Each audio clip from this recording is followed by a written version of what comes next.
this meeting to order at 9:15. Ms. Bell, can we have a roll call? Good morning, everyone. Trustee Ojapinti, Here. Trustee Salahuddin, Trustee Garrett, Present. Vice President Lee, Here. President Tejada.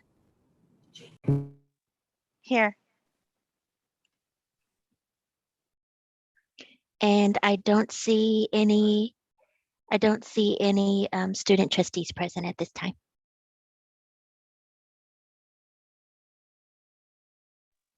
All right, thank you. May we have an approval of the agenda if there's no changes? So moved. Second. All in favor? Aye. Aye. And onto the consent agenda.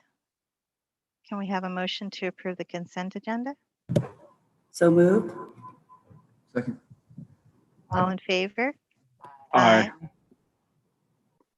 Okay, do we have any public comments, Ms. Garrett? Not at this time. Great. All right. Let's move on to our discussion item, the LCAP and budget work study.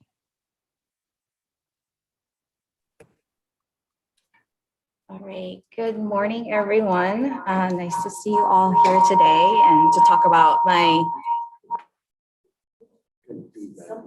just a second.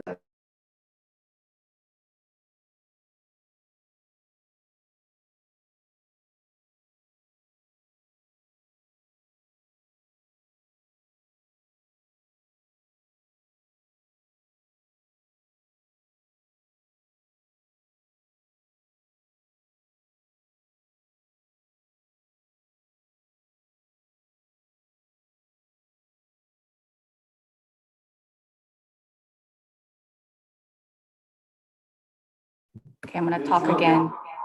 Was that one? Turn off the speaker on that one.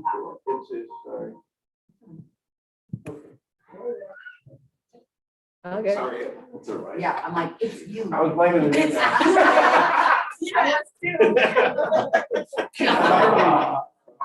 All right, now I'm ready. I'm ready for my favorite subject to talk about. Thanks for fixing that, Ms. Baca. The LCAP, and I have Miss Robinson with me today as support because I would not know what to do without her. She has been an awesome partner in all of this. So, and of course, Mr. Meyer, because this would not be possible without both of them, and Doreen, my Ed Services team. So thank you. All right, so let me share my screen. And there is a lot to cover because it's been a while. All right, so we are starting a new cycle of the LCAP. It's now a 3-year cycle, and we're starting in 21-22. So for today, I just want to give you some history on where the LCAP had been and where we are right now. So back in June 2019, the LCAP was approved. It felt good. We had a plan. Things were going really, really well. And then March 2020 happened and COVID hit. And so, of course, we had to pause. And because of that, the assessments were suspended, and also the LCAP was suspended. So the government basically said, okay, you have to write instead this, operations written report, which is really, they even told us not to exceed 300 words in the description. So I got super, super excited because that's all they had wanted. But of course, that was too good to be true, because in September 2020, we got funds. And with the funds, Learning Loss Mitigation Fund is a federal stimulus fund. They asked us to write the Learning Continuity Plan. So it actually used to be called the Learning Continuity and Attendance Plan, but they changed it because it just had the same acronym as the LCAP. So that's September 2020. And then on December 2020, they had asked us, Tina, to publish the budget overview for parents, including the with the first budget interim. And also because we didn't have the assessments, there were no dashboards available. So January 2021, they decided, okay, now we have to do the real LCAP now. But of course, they had to make changes. So there were new updates for the annual update that we had to do. And of course, they had to change the template for the LCAP. And then from January to June, what we're supposed to be doing is implement the learning continuity plan for, during distance learning, what we're doing right now, and plan for the new LCAP. So as you can see, there's just a lot of things that we have to do and plans to write for all of this. So basically by June 30th, 2021, these are the expectations for us to get approved. We have to submit the budget overview for parents. There are now 2 annual updates that I have to provide update on. The LCAP from 1920 and from the learning continuity plan from 2021. In addition to that, there's the actions and services for the 3-year LCAP. And I also have to present the local indicators in the next few weeks because that also needs to be approved for the dashboard. And in addition, I have to write a federal addendum for all of our federal funds. So our Title I, Title II, Title III plan that also needs to be submitted by June 30th. And on top of that, we are getting funds from the government called Early Extended Learning Opportunity Grant, which needs to be approved by June 1st, 2020, in order for us to get the funds. And of course, stakeholder needs to be involved. We need to, basically it's another LCAP for those funds. So that's coming to you in the next few weeks as well. So a lot, been very, very busy. So the next slides I have are just the different plans that we are working with in order to make our school work. So we have, again, the LCAP, the LCP, Extended Learning Opportunity. We are also expected to write a special education plan. So these are based on the metrics that we did not meet in the areas of special education. So that was submitted this year. We have our English Learner Master Plan. We have to submit 2 plans for CTE. We are working on an equity plan with Ms. Presta. And then in addition to that, we're under significant disproportionality, another plan. And that's for African Americans in special education in the areas of suspension and identifying students in the special education program. We're also under differentiated assistance. So this is the accountability at the state level. So we didn't meet the metrics for special education and EL programs. And Thornton also did not meet the graduation rate requirement for the couple of years, but they had to extend it because of COVID.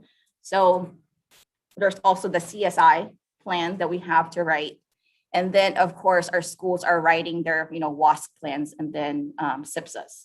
So as you can see, there's a lot of plans that need to be written. But what I'm really hoping is incorporate a lot of those big ideas into our local control and accountability plan so that we can kind of have a map on where we want to go.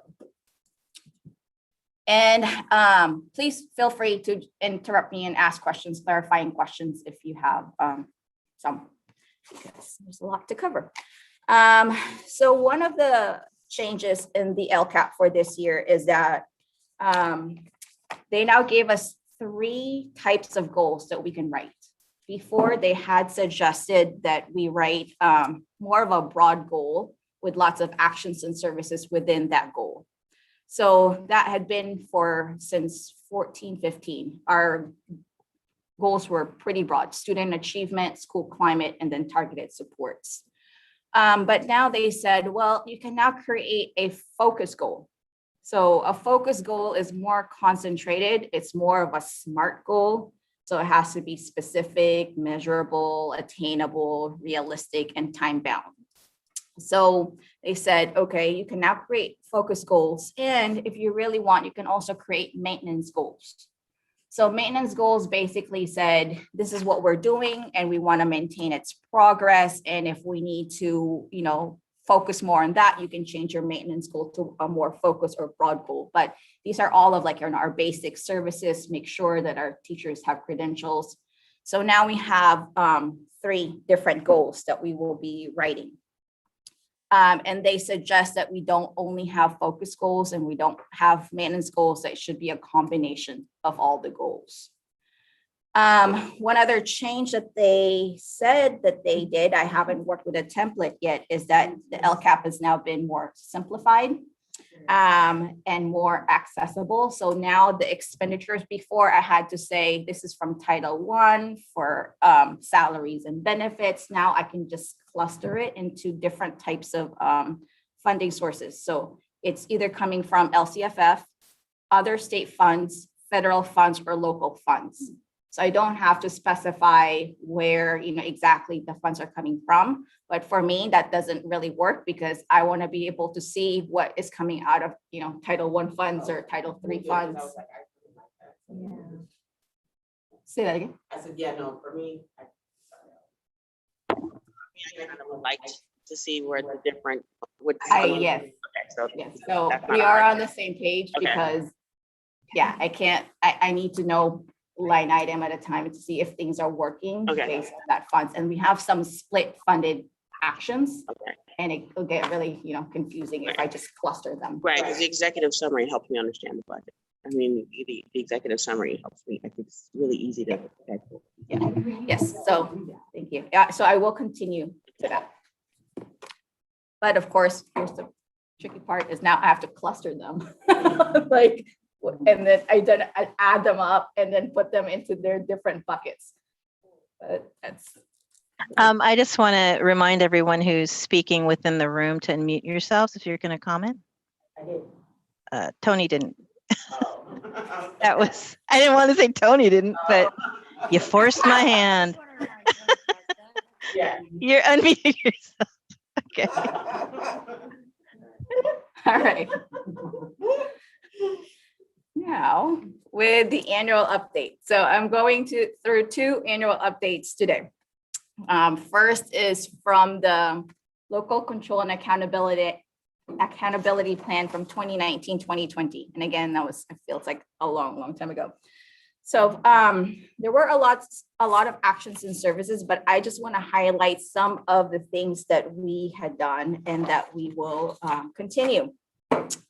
So one is the professional learning community. So about 3 years ago, Eric Twaddell presented to the Board of Trustees and our Student Advisory Board about PLC and the importance of collaboration to improve school achievement. So he's been working with our principals ever since then. So that first year, there was a presentation here. There was also a presentation to all of the schools in the Galleria for 3 days. But after that, he and I would meet 2 to 3 times a year with each of the school site, except for Oceana High School, to really help them and coach them on how to build a more collaborative school. So some of the things that happened because of his coaching is that some of our schools have established a collaboration calendar where they have A days and B days. So to make sure that all the Math Course 2 teachers meet, all the Math Course 1 teachers meet, because meeting in departments is just not enough because they really need to look at their curriculum and assessment. They also had created some common PLC agenda templates. So now they know what they're supposed to be talking about, revolving around the 4 PLC questions of what students need to know, what would happen if they don't know it, and things like that. He also helped Thornton High School solidify its social and emotional learning framework through CASEL. So that's one of their goals right now. And he started the conversation with, grading and evidence-based grading and standards-based grading. And so we have a couple of teachers at Terra Nova right now is actually piloting standards-based grading and is a big proponent of this. And, he would even talk, say, one of the CTE teachers says like, well, I can't do that in CTE. And he's like, yeah, you can. You can just say like, I can saw, and then you can, have like rubric on which ways, how to solve. I don't know how to solve. Yes, so I know don't need that. So that's the professional learning community, and we want to be able to continue with that. And I had spoken with our principals the other day, and they found it really, really helpful because he works not just with the principals, but with also a team of teachers, their guiding coalition, to really increase collaboration. And we are far from being there yet, but we've moved a lot from where we were before, because before they didn't even want to hear the term PLC. Teachers on special assignment. This is really key with our curriculum department, because now we have these curriculum experts that help us, discuss the importance of alignment of curriculum. They're kind of like meta department heads. So we still have our department head meetings, but we are building this capacity for some of our teachers to be leaders in their curricular area. So that has been super, super helpful. Bilingual paraprofessionals, I'm very excited about this because we now finally have bilingual paraprofessionals at Westmore and Jefferson, and they speak Spanish and they help our teachers with instructional support for our students learning English. And we had planned on hiring the paraprofessionals, and we didn't think we were going to find any, but now we got like pretty solid paraprofessionals. So I'm very excited about that. And then curriculum alignment. So school achievement improvement really cannot happen if our curriculum is not aligned.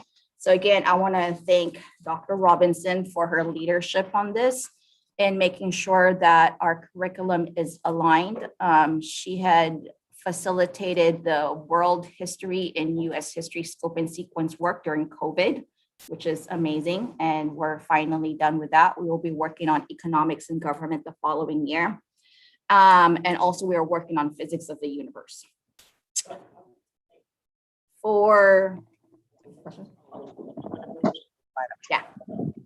And then for dual enrollment, this also started in 1819, which is my first year. And at that time, we had 5 sections of dual enrollment at Jefferson, Oceana, Westmore, and Terra Nova. And for 21-22, I'm projecting 16 sections of dual enrollment throughout all of our high schools. And what's even more impressive is that most of these dual enrollment classes are going to be taught by our teachers. So Miss Mansell's dance class will be a dual enrollment class. Miss Olson will be a dual enrollment. Mr. Disregard's at Westmore will also be dual enrollment. So it is amazing. So dual enrollment, again, if you don't know, they get both college and high school credits. So that's very exciting. And I told Ed, I'm going to highlight him because there's also a potential, and we're talking about a building and trades pathway at Thornton, where it will also be dually enrolled. So students will also get college credits. And so we are working with Ed and Denise and Skyline, and also Baden is thinking of doing the same program. And I believe Cappuccino is also interested. So there's going to be a consortium, a group of, schools that will be working on building and trades. So I'm very excited about that. Mobile devices. Our plan initially was to have 1 cart for every classroom that we have at Jefferson Union High School District. So we couldn't really afford that time, like, a 1-to-1, but we could do 1 cart for every student with 34 Chromebooks for each of the classroom. And then COVID happened and we were able to purchase a lot more. We were able to give devices or lend devices to our students. And then finally, we had put in hiring bonuses for teachers in the areas of special education, world language, and science and math. And in 1920, there were 26 teachers that received the hiring bonus. So I had budgeted about 50,000, but we ended up actually spending 90,900 because we needed that many teachers. And of the 26 teachers, 9 have resigned. And 17 teachers, as of today, I know will be continuing in 21-22. And I'm gonna stop there and ask you if you have any questions. Yes, so for the PLCs, those are happening on the Wednesdays, or some of those happening on Wednesdays, the collaboration? So the collaboration right now happens on, Repeating my question. So for the PLCs, is some of that collaboration is happening on a shortened Wednesday? yes. So what happens, you know, are we going to be able to keep the shortened Wednesday so that it can continue that level of collaboration? Like, what is that? So right now, we're not getting any time waivers or waivers from the state. So that had been one of the concerns I know at Jefferson High School. That's why they moved into the 4x4 because it would allow them to have collaboration every week. Terra Nova is also looking into reducing their minutes, not the instructional minute requirement, but taking out of other minutes, either, you know, removing it from their passing period or their finals, because they know that they see the importance of collaboration. And I think they're going to meet their instructional minutes and they will be able to meet every Wednesday. And so I think Terra Nova is good, Jefferson's good, Oceana is good. One school that we need to work with is Westmore High School. I think they will have the minutes because they finally, but you know, the silent sustained reading period has now, WASP basically said that it has really no relevant purpose at this time. And so they have some minutes that they can shuffle around. And so I will be working with principal, maybe even before that with Grace, just to look at their schedule, because that's the time where they can use so we can have collaboration every Wednesday. And then for the mobile devices, so are we one-to-one now? We are one-to-one? For what? We're not completely one-to-one. Not completely one-to-one, okay. We're not completely one-to-one.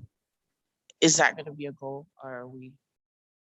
Jake, didn't mean to throw you on the spot. So we were continuing on the plan of having the in-class one-to-one, but yeah, we can definitely look into that.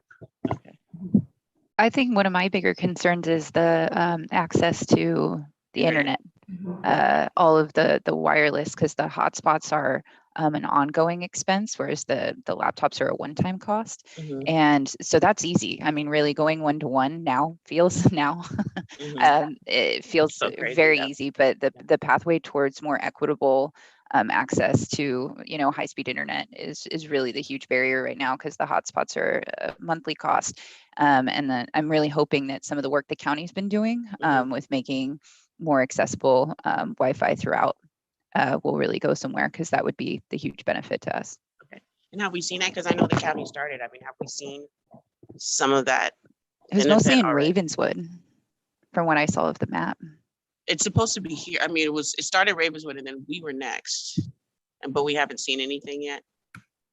I think it has increased, but I haven't really received reports that we're, you know, getting them. Okay. I also know that Tom Torlickson contacted Tony and we were supposed to be meeting with him. I think he works in the technology department. Yeah, Tom Torlickson.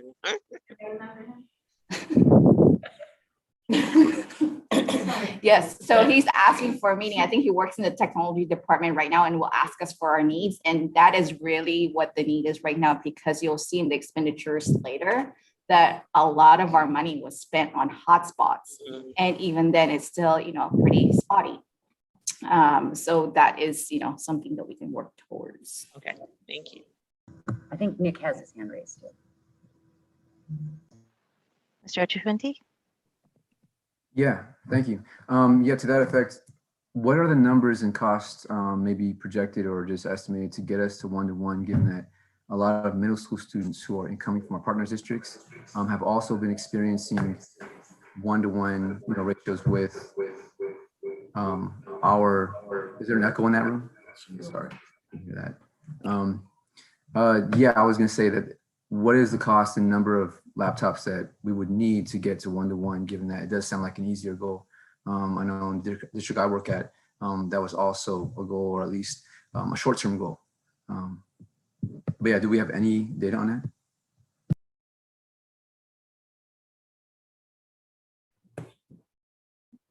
So as far as the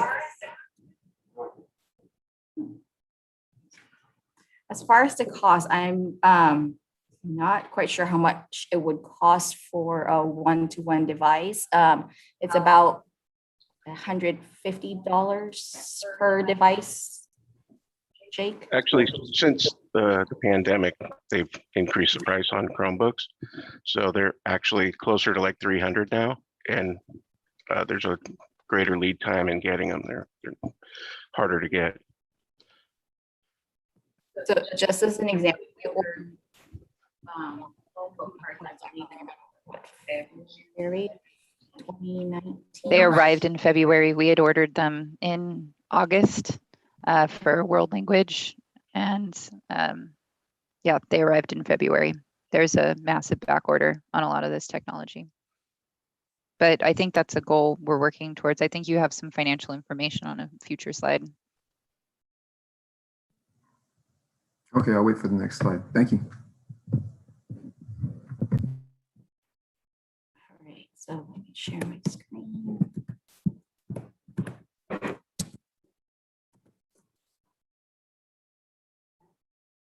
Okay, so the next slide is a summary of our metrics for goal 1.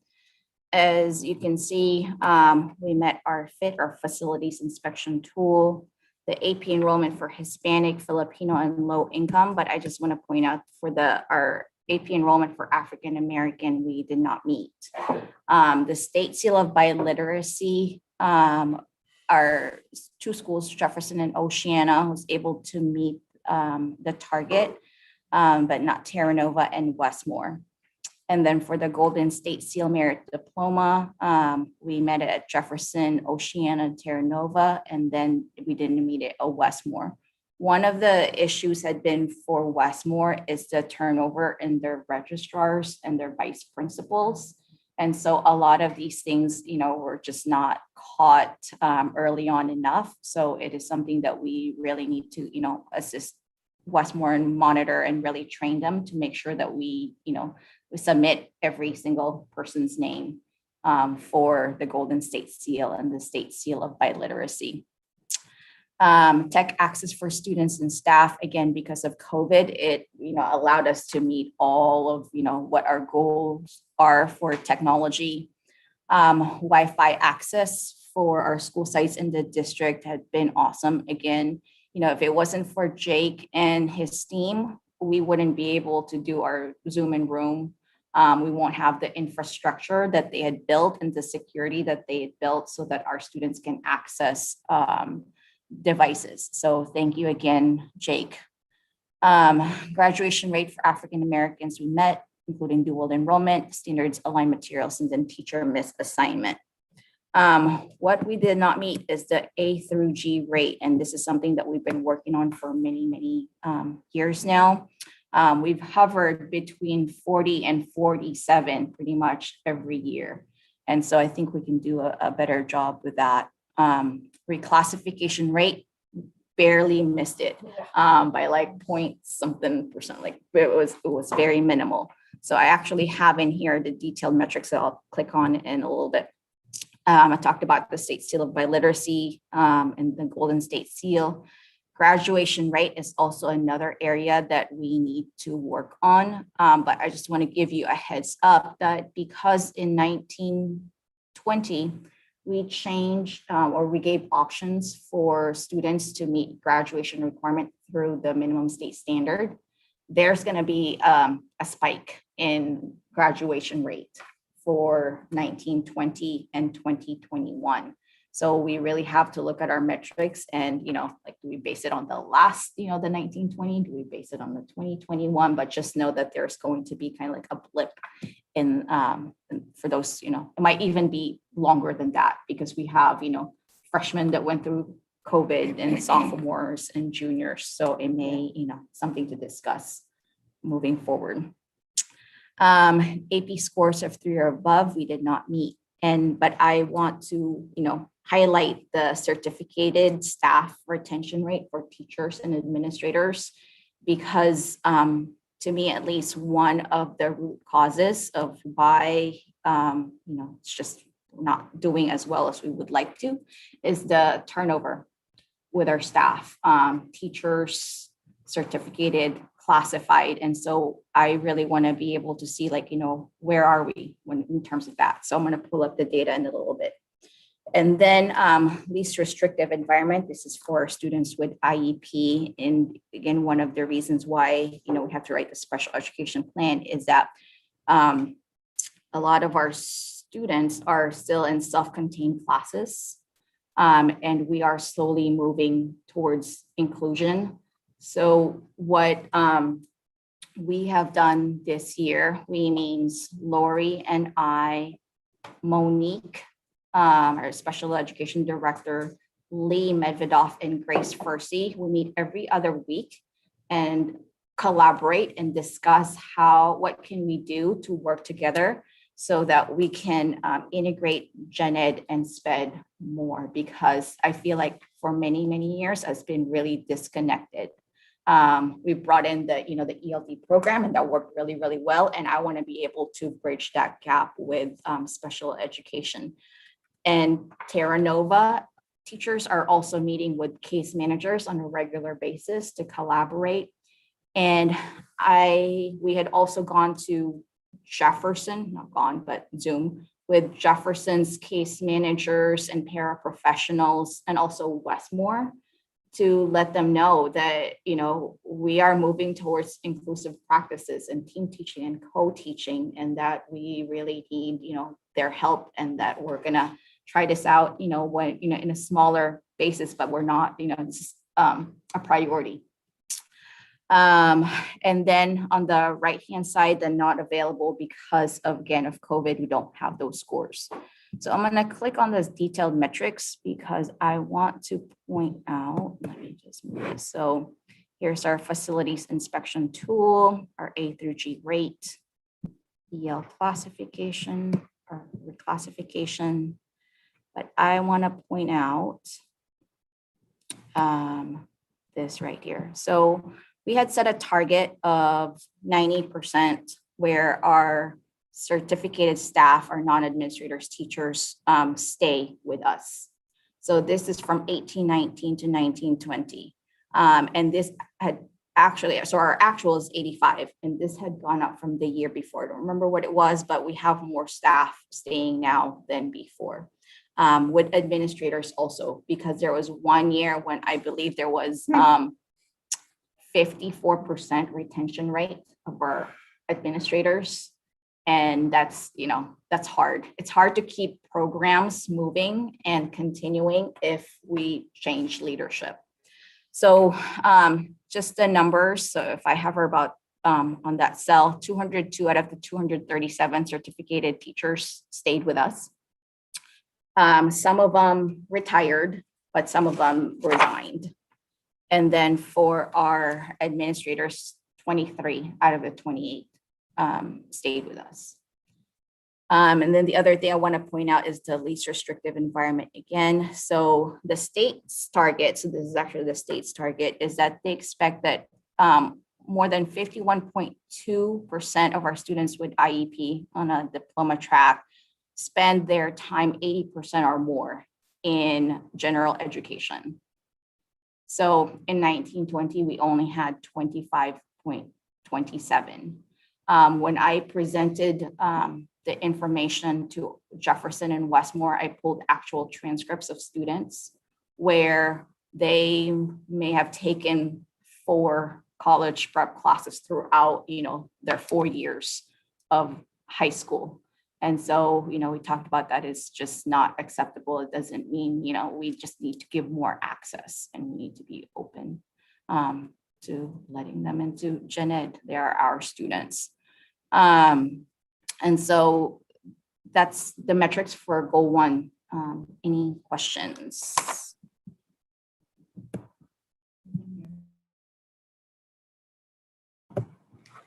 Thanks.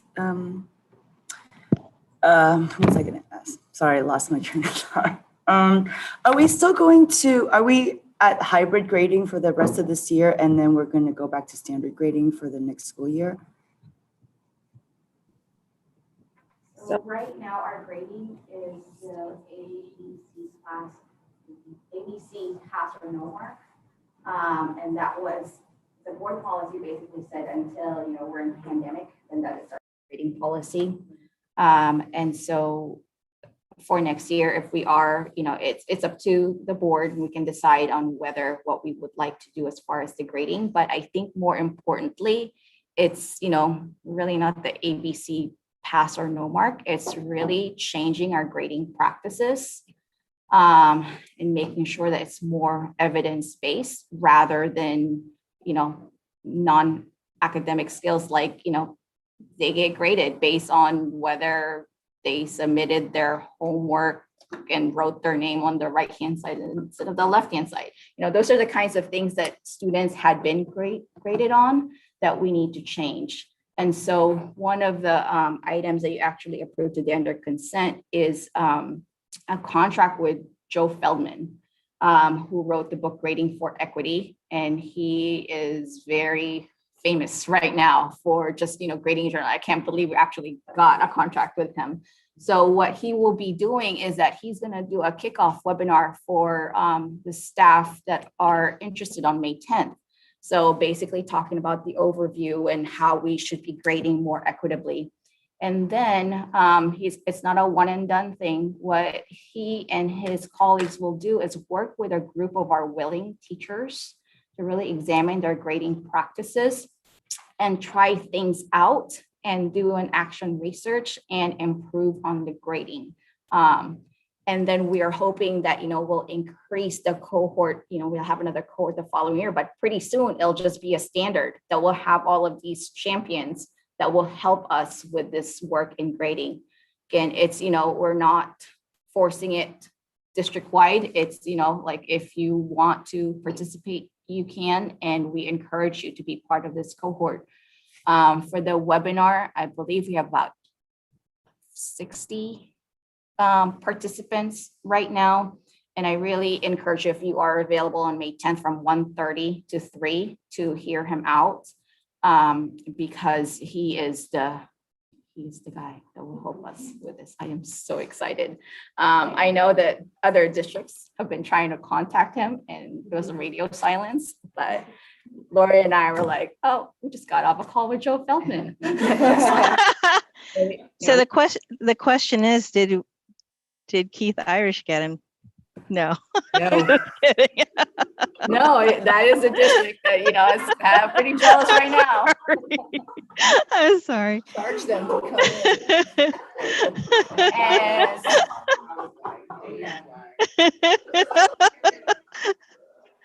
Because, they've been trying to contact him and they just, and I don't know what had happened, but, he actually reached out and scheduled an appointment. And the other thing that I forgot to mention is that both Jefferson and Westmore are doing a book study with his. Mm-hmm. And so they're really delving in deeply into this topic. So Jefferson hired him also outside of this just to do a Q&A with him. Fantastic. Of the book study. There you go. Of course, we want to provide it district-wide and then work really with core group of teachers. Yeah. So I'm hoping that you were saying that we would hope to have willing teachers to pilot, but also I'm hoping there are a lot of teachers who are going to join the webinar who are hesitant or, more tentative, and that maybe they would also, try it. I think that's always the hope. I do think, though, that some of the feedback that I've, and just observations in doing this kind of work over the last few years is that our constructing meaning model works really well for professional development, where we can kind of bring cohorts of teachers. We encourage them to sign up in teams so that they have somebody at the site that's like, in a similar context and seeing the same things they are, but also the cross-district collaboration that then they're able to do, meeting colleagues they might not otherwise. And then they bring that back to their site and it's word of mouth because, you know, people might like Baca and IOK, but they really trust their site colleagues. And so I can sit there and say, this is great, this is wonderful. I mean, you saw, you know, how it kind of went in the beginning of the year saying, you know, like, let's examine the Super F, let's examine this and that.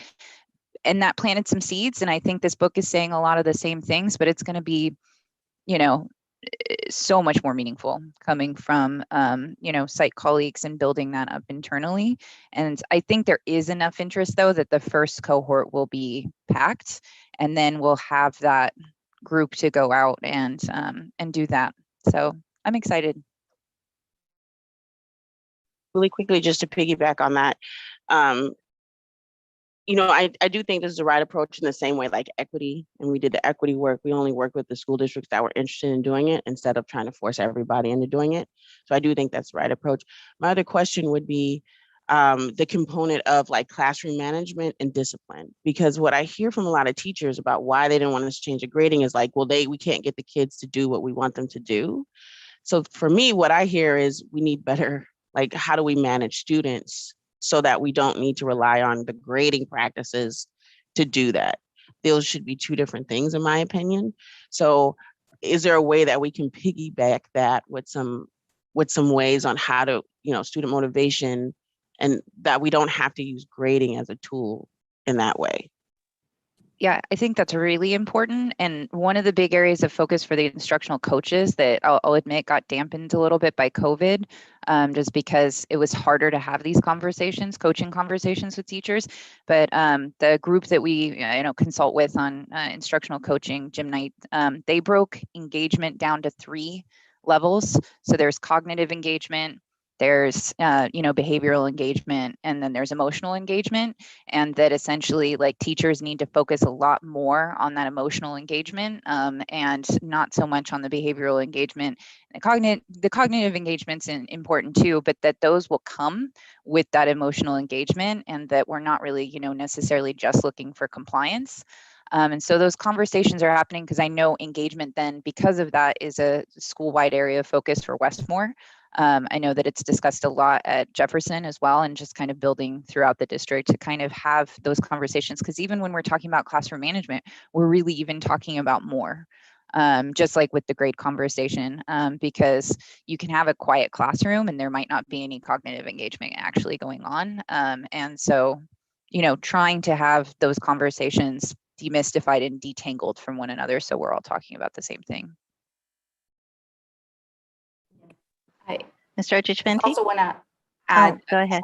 more things that, as far as lesson design too, you'll see in our proposed plan for next year, we have universal design for learning and also modern classroom that will allow students to be a little more, give them options and give them variety of ways to learn the material. So how we're approaching this is not the one size fit all. It's really very differentiated. And you will see too, some of what we are doing is very school site specific because they want it. So universal design learning, I'll talk about later. Terra Nova wants it, staff wants it. So they'll get an overview of what it is and they will be working on it the following year. Westmore said they're not ready for it. It's like, okay. We'll let us know when you're ready. It's here when you're ready. And so again, how we're approaching this is through equity. If they need it, if they want it, and give multiple ways to, get to it. That's great. Mr. Ochechventi? Yeah, thank you for that presentation on that. I had a couple of questions. One, regarding LRE with least restricted environment. I know I brought this up in past years and in different approaches. In my experience as a co-teacher, just working in special education, and in my experience working in the general education environment, has been immensely helpful to have other staff. It's good to see that we have more bilingual paraprofessionals working with us, and I would encourage, just thinking in that direction. I guess my question would be, given we're talking about grading and how grading might change as well, as Trustee Garrett was mentioning, in terms of LRE and we're looking at co-teaching, there is, I guess, a different timeline. There are different timelines for implementation that schools are looking at. I understand that Terra Nova is looking at that a little more now. and of course, Oceana has been doing that. And so there are different approaches. Are there any, I guess, projected or planned timelines for implementing co-teaching and team teaching within co-teaching in the near future? And what are those discussions looking like now as we're looking at a return to school and shifting some of the frameworks we're looking at in terms of equity and grading? Because I think it would be an asset to our district, as I always kind of have, mentioned, but I would like to see what are those plans looking like right now. So as you mentioned, Oceana has been doing this for quite some time now. Terra Nova was really basically forced into it because of, they didn't have the special education teachers and students were placed in general education. And they're really solidifying that for next year. We have two schools, Jefferson and Westmore, that are basically just in the awareness phase right now that, this is where we want to go. This is our vision. And we really would like to start small. And we had asked, maybe just one class, find two teachers that can partner and really work together and work closely. And then kind of see and pilot it and start from there. Because again, we just don't want to push this into people that are not open just yet. So our, expectation is, again, just one class. But Jefferson right now, one way that they've started is that in the past, their paraprofessionals only go to the self-contained classes. But now they are helping the students, in general education classes, helping general education students with IEP. And so they're expanding more. I know Westmore is trying to do the same. Again, we're all at different phases, but the ask is, let's just try it small next year for those two schools. I guess as a follow-up question, thank you for that. How are we framing the hiring of our new special education teachers in terms of their job responsibilities and maybe the capacity of that job? Are we hiring with maybe part of the description being you're going to be hired as a co-teacher prospectively within this time frame? I know in my experience, that is generally the only way co-teaching has been implemented. Most of the time, there is even some reluctance within special education for some educators who have been trained outside of co-teaching. And so are there any plans to be changing the way we're looking at that in HR and how we're describing what we're looking for in special education so that we can start creating that environment in those discussions in our professional learning communities? So right now, I don't think there's a formal process from the district level on, the expectations as far as what they will be teaching. That happens at the school site level, and the conversation with the principals under their leadership. And also with our director of special education or program specialist, it is something that, we keep in mind. And I know that, Megan really has the vision that, this is what she expects. And so we will be continuing to work with our site leaders because that's, it's their vision, their school, and they will help us with this work.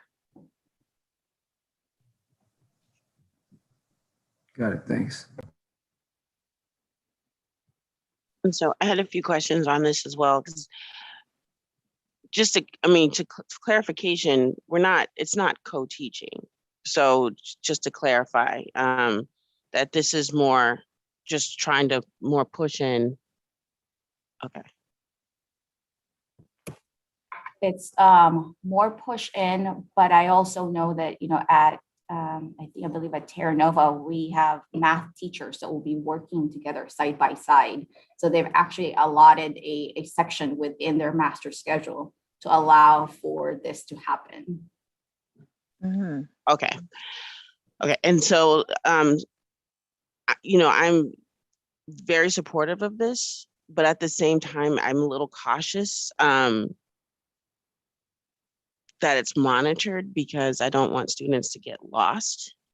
And that I was very proud of Terra Nova and the willingness of the teachers to really expand. I know they were forced to, I feel terrible about, but at the same time, they embraced it and really leaned in. And so it kind of takes that, willingness to do that.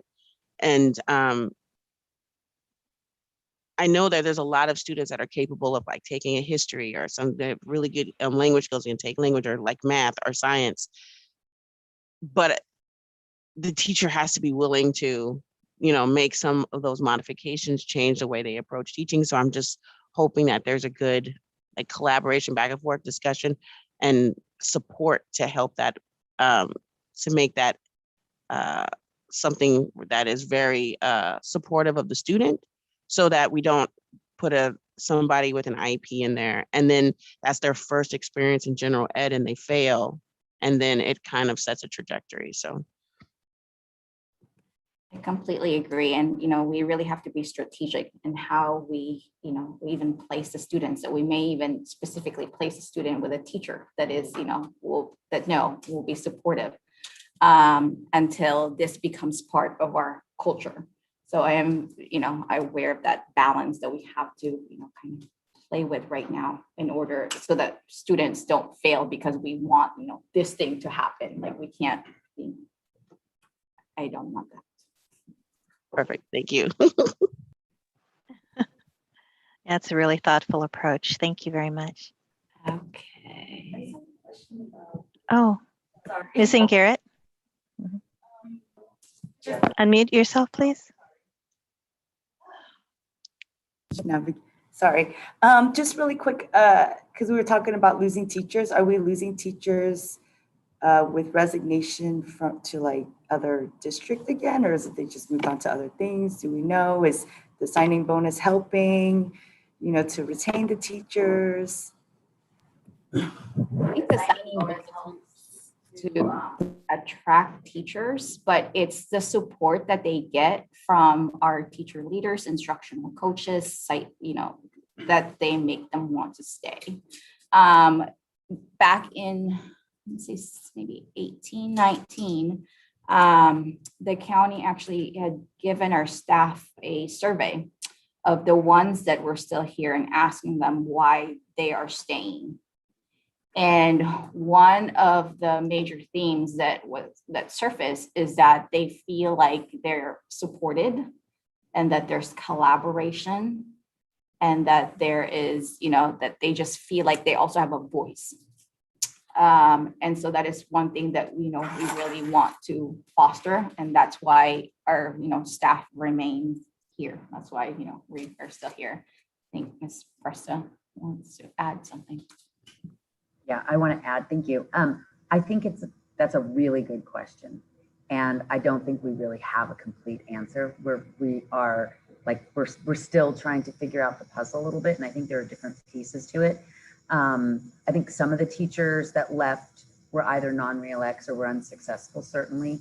Some who left went to higher paying school districts, and we're going to address that in the budget portion of the presentation as well. So there are multiple factors. I think it is pay and it is satisfaction, you know, and is both. And so I think certain things are getting better and certain things could get better. Yeah, I mean,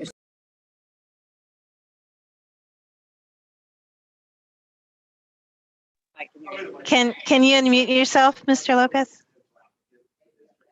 Can you unmute yourself? How's that? Yes. And Mustafa. I just spoke with a potential applicant and she was worried about applying to the district because of turnover. And I said, well, people leave because of pay. That's why they're leaving. She says, yeah, I know. That's why I'm probably not going to apply to the district. And I've also spoke with people who are here who are considering leaving because of affordability to stay. And then myself personally, I'm here because I've got the job, you know, I got the dream job. And I will say again, I got the dream job. But I mean, it's also the biggest thing is the work environment. The work environment is, I talked to other people in other districts. It can't be beat, you know, so just, but unfortunately that doesn't pay the bills. It's both. Okay, no other questions at this point? Okay, Ms. Baca.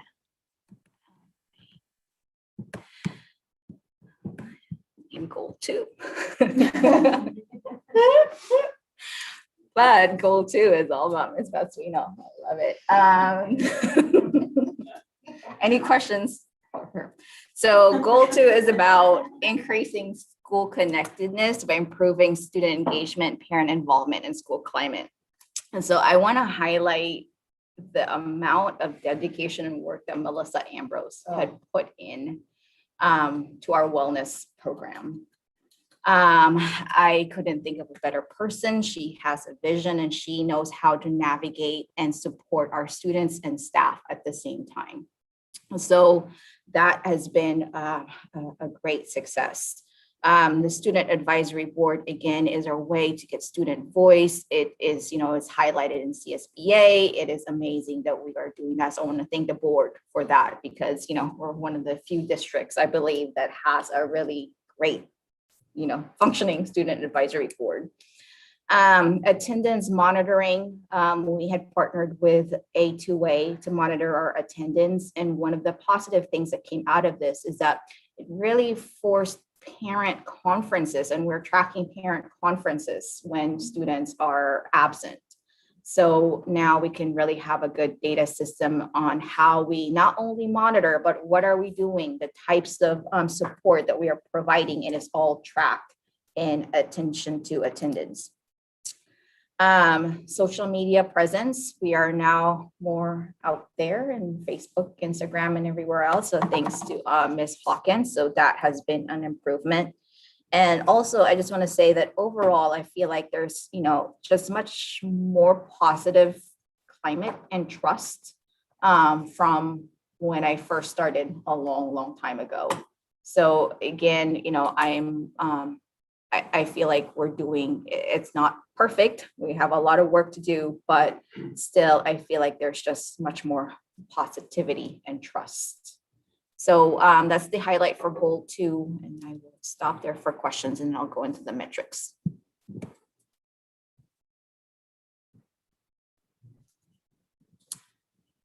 As a parent in the district, so you said that you feel that there's more positivity and trust. Is that based on maybe parent surveys? It's based on parent survey, student survey, but it's really more of just as an employee, just the feel and the openness and the meetings that we have with our teachers and our principals, because now we can really get to root causes and have a back and forth discussion of why things are not working and work through them together. Where in the past it was more guarded, where we don't have, I don't know if it was fear, I don't know what it was, but there's just, much more openness in trying to work through things in the past. Okay, thank you. And I will say too that, my first school board meeting, Mm-hmm. it's not a trustee, but just as a citizen working for the parcel tax, there were teachers in the room saying that they were going to vote against and lobby against the parcel tax. Like that's where we were. And then at the last parcel tax, the teachers union ran it. So, I mean, I have to remind myself of these things because sometimes it feels like we don't move fast enough, but that's a huge in a few years to go from none of us are going to vote for it to we're now running it for the district. So there's so many other instances like that we can point to about how the trust of the district, I mean, what everything that's been done with the budget, that was another huge area where nobody trusts us with the budget and everybody thought there was hidden money everywhere and, all kinds of issues. And now there's, almost a complete trust of us and what we say in terms of budget and the budgeting and our finances. So I think, yeah, like you're saying, it's a lot anecdotal, but you can feel it, the support that is given to the board and the DO that was not there just a few years ago. And I would go as far as to say too, is a huge shout out to Monica and the union. Yeah. A totally different relationship. I've been on both sides and completely different relationship now, I think, so. Yeah, Monica's amazing. Mr. Lee, I mean, did you're you have nice too, Ed. No. Yeah. Mr. Lee? Ms. Batra, with regards to attendance monitoring, what is it that what pings and the parent conference that needs to ensue typically? Can you repeat that? Yeah, what is the what is it that starts a conversation with the parents related to absenteeism? So if I believe it's 3, maybe Doreen will be able to answer more of this. Like if there is 3 absences, there is a trigger for, so there's a threshold for parent conferences based on what we said, and I don't know what the standards are. Yeah, so it automatically counts the number of absences. So 3 absences would consider your child truant. There's a conversation. And if the child continues to be truant, then that's what would spark the actual conference. And then if that still continues, then there's another situation where there's another conference. What's different about this year is, because it's COVID and fun, each school site had student engagement teams that were just reaching out to families. And I think they did an amazing job of trying to get a hold of families and reconnecting them to Zoom and what to do, and just kind of hand holding. And they've done an amazing job. Westmore specifically, they knew every student. If I called them and I picked a student, it was like that dean of students, Ralph, was able to tell me exactly how many phone calls, who connected with them, what they said, what day of the week they called them. So they really did a great job.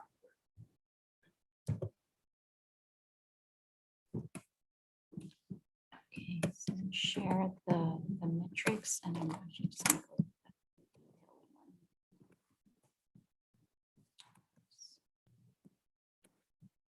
So for this, how we measured it is a lot of it is based on suspension rate and attendance rate. So attendance rate, we didn't have that for 1920 because of COVID. But the suspension rate, we actually improved on this for all of our students, Hispanic students with disability, English learner, and Pacific Islander. However, we didn't make it for African American students. We met the expulsion rate and then the suspension indicator. So this is not the rate, but the color that they receive on the school dashboard. We met that also, but again, we didn't meet it for our African American students.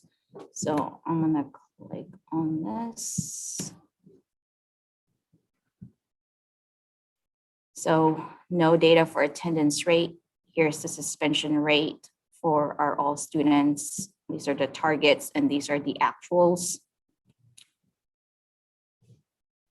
And I want to point out, and if you hover over it, that is the total number of students that were suspended.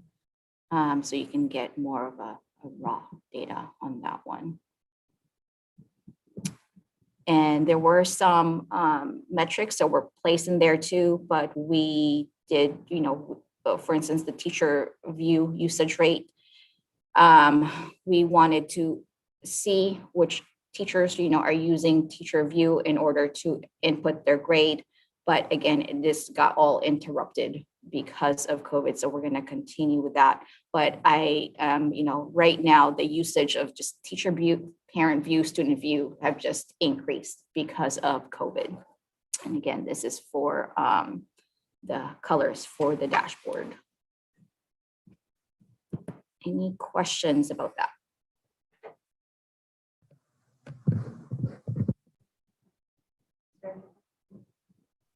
Mr. Ojapinti, you had your hand up? No? Yes.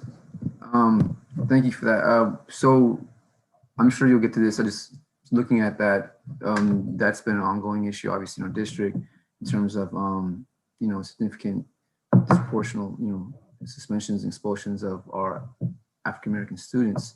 How is that being addressed specifically, maybe with faculty in general, or even in specific? And is that part of I mean, I know it's part of some of the things we're doing in the LCAP. We're doing a lot to address it. But given that we've been away from the school from a year, when we return, there are some changes we're making in terms of grading and whatnot. Are there any changes to the way we're approaching this in our PLCs and those discussions? So one of the things I'm going to bring up today is our significant disproportionality plan. So we have a plan, but one thing that we have not, that we can really improve on and we need to work on is letting people know that, we are in significant disproportionality district-wide, because there are pockets of people that know about it. But what the federal government, state government had asked us to do is identify students, like actual student names, and make sure that we target them and that our staff knows about them. And whatever we are doing for SIGDIS, we always have to keep them in the back of our minds.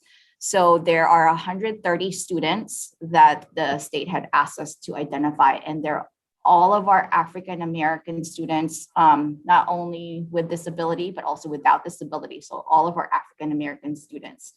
The number is too low according to the state. So they wanted us to choose another, group of students.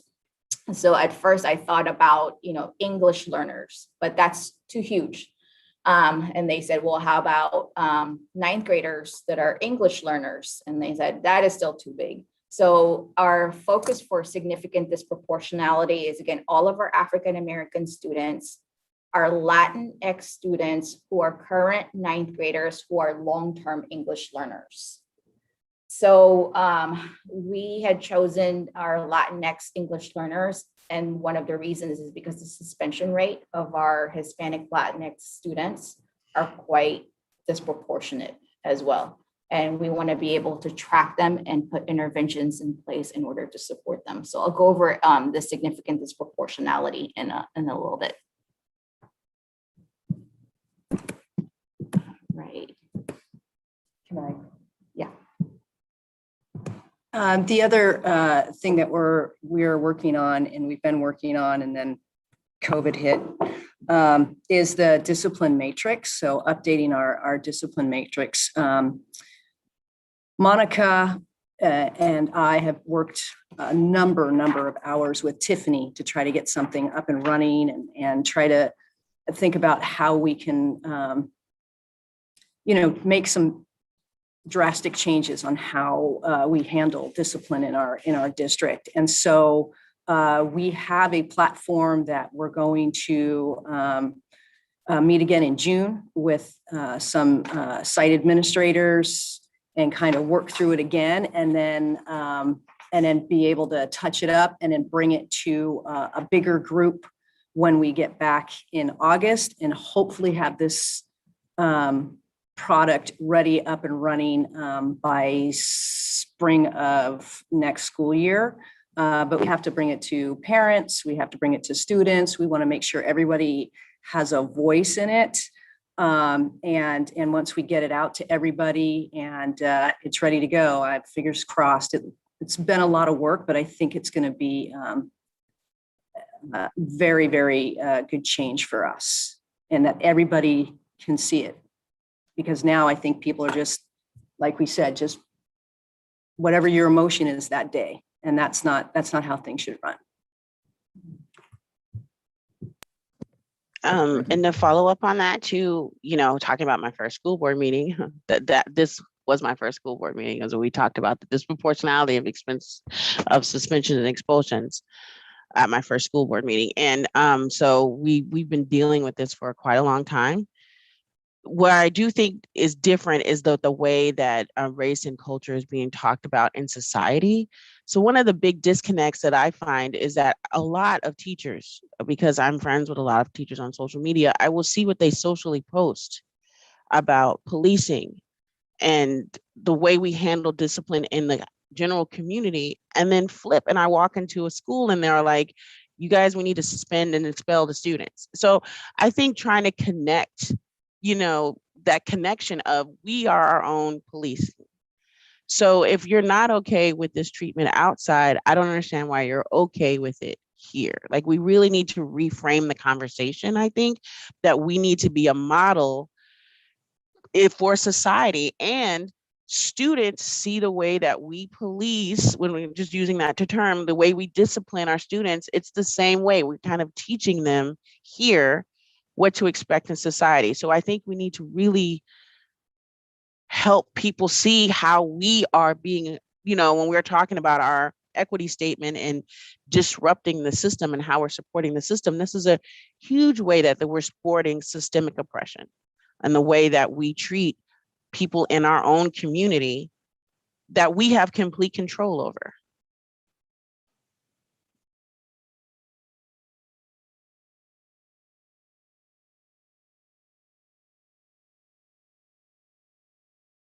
We're speechless because it's true. Yeah. And the thing I always have to remind myself is that our students are children. They're children. And some of them may seem like adults. They're super smart in so many different ways, but they are children. And we have an obligation to remember that and model. But I'm totally in agreement with you. Yeah. Unmute yourself.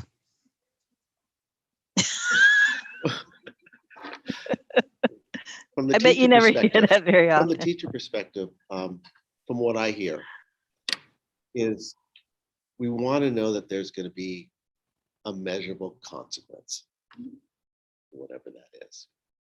That's what, and making that switch over. So whenever however that conversation is going to proceed, I think just for the comfort of teachers to bring them in, it's like, this is going to be the consequence. Whatever that, however you want, but that's the term they want to hear, so. May I interject? I'm mindful of the time because it's 10:30 and there's a lot to get through, but I'm going to say one thing. I believe there's an echo. I think if anybody's, thank you for unmuting or muting. I bet you're right that people want to hear what the consequence is, but I would challenge that actually. Why does there need to be a consequence? So if we kind of back to what Ms. Robinson was saying earlier, that the instructional coaches are focusing on, the emotional, the behavioral, the academic, or the cognitive. So I would just challenge that notion, like why, is our, and going back to society, is our prison system is just punitive. So why must we have that? So I don't think we need to, which is, why I'm challenging it. Well, I think inherently consequence is punitive though, right? So anyhow, just challenging that notion. But I think you're right. I think people do want to see a consequence, but I think that might be the problem. Okay. And then also, I think that's an important conversation, but right now I'm focused on the consequences that we do have are not being given out in an equitable way. And so that, in the same way as policing, I'm saying, I just want to be treated just like you treat this person over here. This person was able to be dealt with in a way that was humane, that was beneficial to them. I don't like, for example, when the young boy did the shooting and then they took him to get something to eat, I did not have a problem with that because I feel like that's a human. If he was hungry, give him some food. We're dealing with what he did on the outside. That's what I'm saying. I want everyone to be treated that way. Not that we don't do that anymore. Let's treat everybody with humanity. And that's the thing I'm talking about specifically with this part of the conversation, is that some of our students are going through our community, noticing that this happened to two different people and there was two different consequences. And so how do we mitigate that? How do we get in the way of that? Because I know for a fact, I've talked to a couple of students that say the reason why they like distance learning is they don't get in trouble. Right? That they were getting in trouble all the time and they don't get in trouble anymore. And I know they're not the only ones doing things. So that's kind of my focus.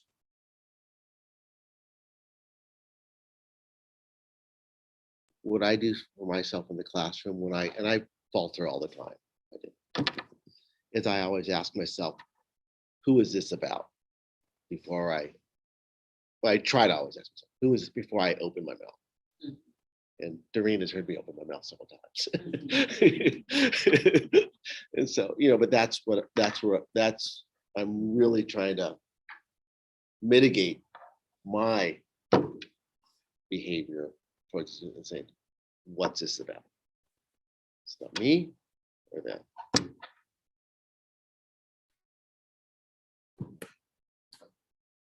Right. The other goal is just a couple of things. This is really a school site-based support. So we give each school sites an allocation for their school plan for student achievement. And some of the things that our school sites have done is that they've used this for a section of counseling, homework club, extended library hours, and collaboration. And also I want to point out the mental health support that was facilitated by Dr. Sally Payson-Hayes with our clinical psychologists and our school psych interns. So this is basically, goal 3 is really more targeted in the school site level. For the metrics for this dropout rate, we met that criteria. And what we also did was we chose the school and look at their graduation rate on the dashboard at the school site level. So for Jefferson High School, they met, it was green, that's their indicator, and they met that criteria. And for our, for Westmore High School, Hispanic students is one of their target, and they met that criteria because they got a green on the dashboard as well. Chronic absenteeism, we did not meet, and also the graduation rate specifically for those groups of people at the school site level. So that's basically the LCAP in 1920. And now let's go to the present, 2021. And I'm not going to go over this because we have done a lot of updates on our PPEs, but there was an expectation that, we provide this for our students. So this had been discussed in a lot of the board meetings. So thank you to Tina and her team for providing this. But one thing that I would like to highlight is that a lot of our learning is called the Learning Mitigation Funds, and a lot of that money was spent on technology. And so I had listed the district-wide software that we have purchased for our school sites and teachers. And this is a variety of software. So there are some that are more general and it applies for everybody, like Nearpod, but we also provide some specific software. So for instance, Calendly for our school counselors so that they're able to schedule and meet with their students more effectively. Basically, the estimated expenditure for the software is about $430,000 from the learning loss mitigation funds. And with that, also, we needed to provide professional development. So San Mateo County Office of Education provided distance learning and assessment PD for our teachers. We also provided blended learning, and a lot of our money too was spent on teachers just collaborating and working through all of these schemes for distance learning. Another part of technology is the devices. So again, we purchased some Chromebooks for our students, purchased laptops for our teachers, but I really want to highlight, the hotspots, 680. And with all of this, the estimated expenditure is close to $800,000. With that, we also, that's not enough. We need staff to be supporting these devices. So we hired an additional staff in data processing. And also we provided stipend positions for our site tech coordinators to help our teachers. And that's about $104,744. And then lastly, part of that plan is how we address pupil learning loss. And our initial plan was to use Actively Learn for measuring in English language arts. But what we had found is that it was very difficult to get this aggregated data from this platform. So it it just did not work out for us. And that's one of the reasons why we're partnering up with Renaissance Star to give us the data that we need for this. MDTP is what we use for math. We've been using that for many years now, and our teachers are familiar with it. And IXL for students with IEP and students learning English. And then the last part is the wellness resources. Again, we've provided a lot of wellness resources, and I want to thank Ms. Hawkins and Ms. Ambrose for posting this on our website. So this is actually straight from our website, where if you click on these links, it will have the resources that they need for our families and students. So I'm gonna stop there. Any questions about the learning continuity plan? I just wanted to quickly say that learning loss doesn't really, I don't know if that's a thing we're using internally. It doesn't exist. It's not something that's a big focus for us. It is, I just want to highlight for the record, something that is a part of this plan that Ms. Baca has to talk about and like have this whole thing. It is not a big focus of our department internally because loss of what, you know, and by whose standards and by whose metrics. It's but I just want to clarify that before we open it up for questions.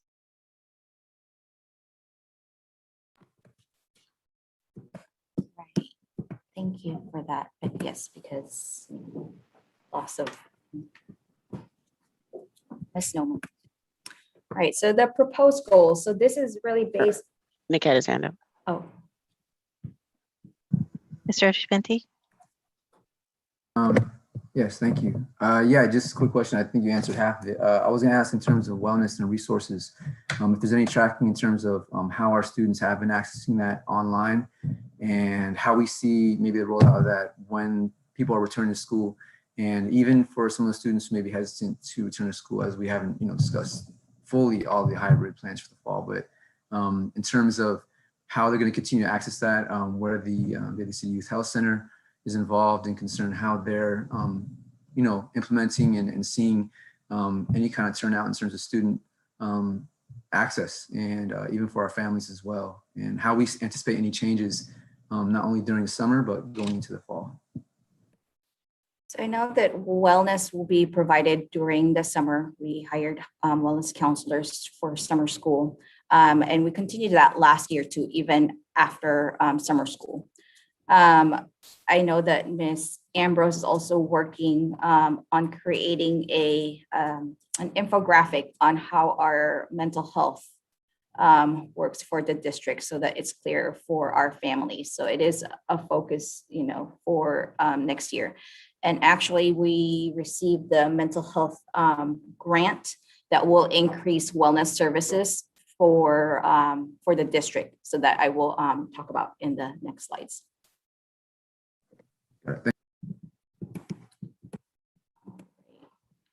So goals for the next LCAP. So this is based on what we have been doing so far, improving that.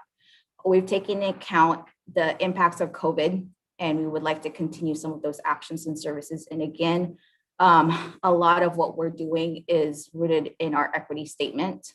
And so a combination of that is the proposed goals for next year. And we no longer will have 3 goals. We will actually have 7 goals. I know, I don't like it, but I can't. Can't help it. The first one is a broad goal.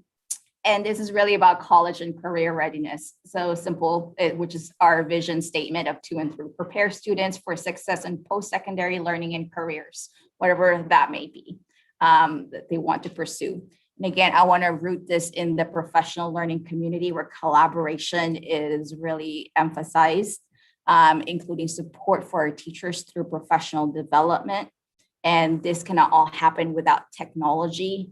And we won't really know what we're doing is the right thing if we don't have correct data. I've been a big proponent that we need to make sure that our data is clean, because it will be really hard to assess how things are going if it's all over the place. So that has been my mission from day one, and I'm going to continue with that.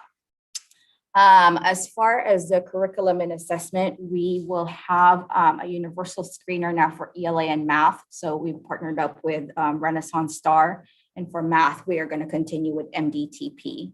We're going to continue with scope and sequence alignment, benchmark assessments. Our TOSAs will also be there. And I want to continue and reinvigorate our partnership with our middle school, our partner schools, in the areas of not only math, because it had been math, for the past few years, but also for our students learning English and other things. I just want that connection back again. For instructional support, again, we are starting with Terra Nova High School, but our plan is to train everybody in universal design learning. And it's basically starting with knowing basically the goal of the lesson and understanding that students, we all learn differently. So what teachers would have to do is really figure out what the barriers are and provide them different methods in order to learn that. Provide different ways for students to demonstrate understanding. And again, give students options. So that's universal design for learning. We will be continuing with instructional coaching. And we've had that since 14-15. So it's a program that we've had for a while and it's been really successful. Same thing with constructing meaning. One new thing that we would like to do is a modern classroom, and it's really blended learning, a simplified version of blended learning. And we have math teachers attending this PD in the summer. And it's basically an opportunity for students to learn at their own pace. So what a teacher could do is actually record himself or herself using through Zoom through mini lessons. And there'll be stations where students as a group could learn together and rewind and learn about the material at their own pace. But also there are stations where they can do various activities to show understanding of that. And finally, there's an exit ticket towards the end that a short exit ticket that the student can fill out. The teacher will look at it, and then a teacher can assess exactly what are the areas that the students need help in, or if they've mastered something, then they can move on to the next skill. So this was going to be all at their own pace, because again, with the understanding that we all learn at a different pace. So that is being piloted in math. Tony. Thanks. So two things. I want to make sure you use the term blended learning, and educators in here might know what it is. I'm not sure if board members know what blended learning is, so maybe address what blended learning is. But I've never heard of modern classrooms, so that sounds really interesting. Is it, so what I would, it sounds like it's not curriculum, it's a way of designing the curriculum. So the teachers would learn this way, be trained in this way of doing things, and then create their own, is my question. Is that what's going to happen? So blended learning, I just want to say that we have several teachers trained in blended learning through in the last year or so. And it's basically different stations where you do different activities related to the skills that you are learning. So you could be watching a video, you could be building a model, you could be working in a group solving a problem. So it's really like the elementary, we call it like stations. But it's blended learning. So for this one, so with modern classroom, it is very, very similar. Again, learning at their own pace. And I don't know what was your second. So it sounds like modern classroom isn't a packaged curriculum. No. It's a way of designing curriculum and designing learning. I was just confirming that. Yes, that is true. And that is the way. So question, so this about to get controversial. Shasta does this well. Like this is so, I mean, and this is the whole point of charter schools, is that they're supposed to be incubators so they could test something so that they could teach us how to do it. So is there conversation with Shasta? Because I mean, that's one of the things they love to do, is to like, let me show you how we're doing. I mean, so is there a conversation to go, because this sounds like their dashboard that they're currently using, where you can tackle, different assignments through a myriad of different ways. You can read, you can watch a video, you can do a project with a group. So so I haven't thought of Shasta, but it's something that we can explore and, you know, have partnership with, especially if this is something that they've been doing for quite some time now. That's a really good idea to bring up. But again, like what, you know, Tony Press is saying, is just, yeah, this is how to deliver a lesson is not really, you know, a package. It's really practice and giving options.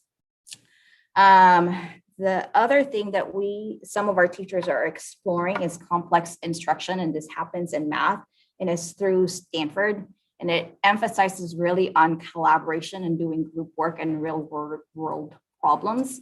So again, our math teachers at Oceana have been working on this, and again, this is just another way of how to reach to different types of students and to engage them.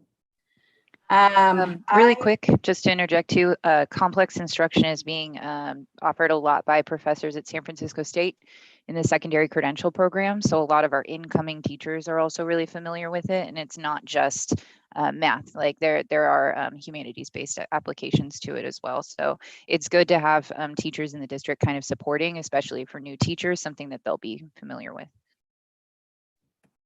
Thank you. The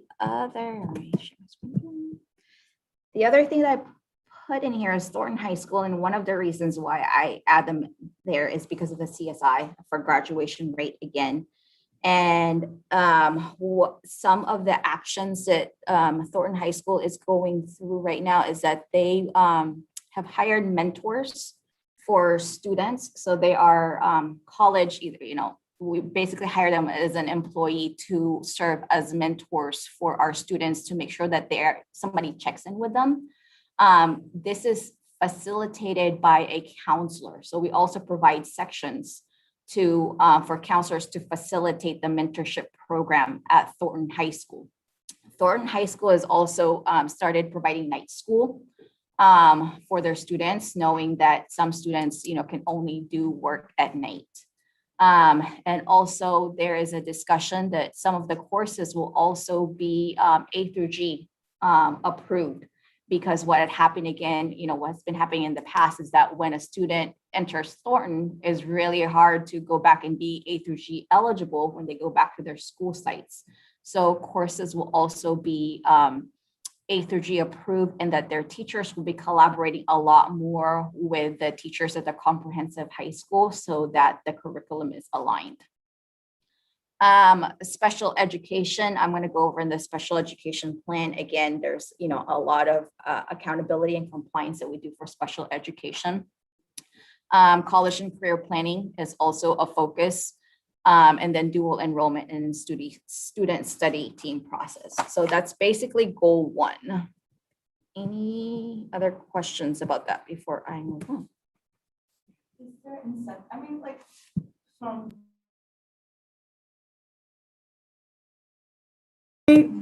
So from when my stepson used to go there, I mean, the goal is always to go back to the school site, but it don't always happen.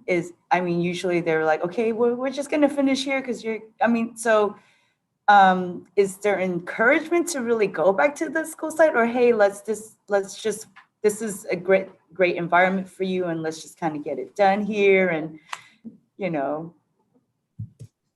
Right. So that's a great question. So I think what the vision that Dr. Marenko is trying to have is to try to, you know, get those courses A through G. So if a kid does go there, the student still has the opportunity to do what they were doing at their comprehensive site. So there's a couple things happening, or go straight to college, right? So it's sometimes a kid gets there and they feel success for the first time, and they don't want to go back to a place that they weren't feeling success. So that's an issue. And then the other issue is that they can graduate early sometimes, and they're ready to move on to that next level. But I think Denny's vision is to try to really put those courses in a place where they're A through G, so that it doesn't stop a kid from going to a four-year college or to prep them for the next step.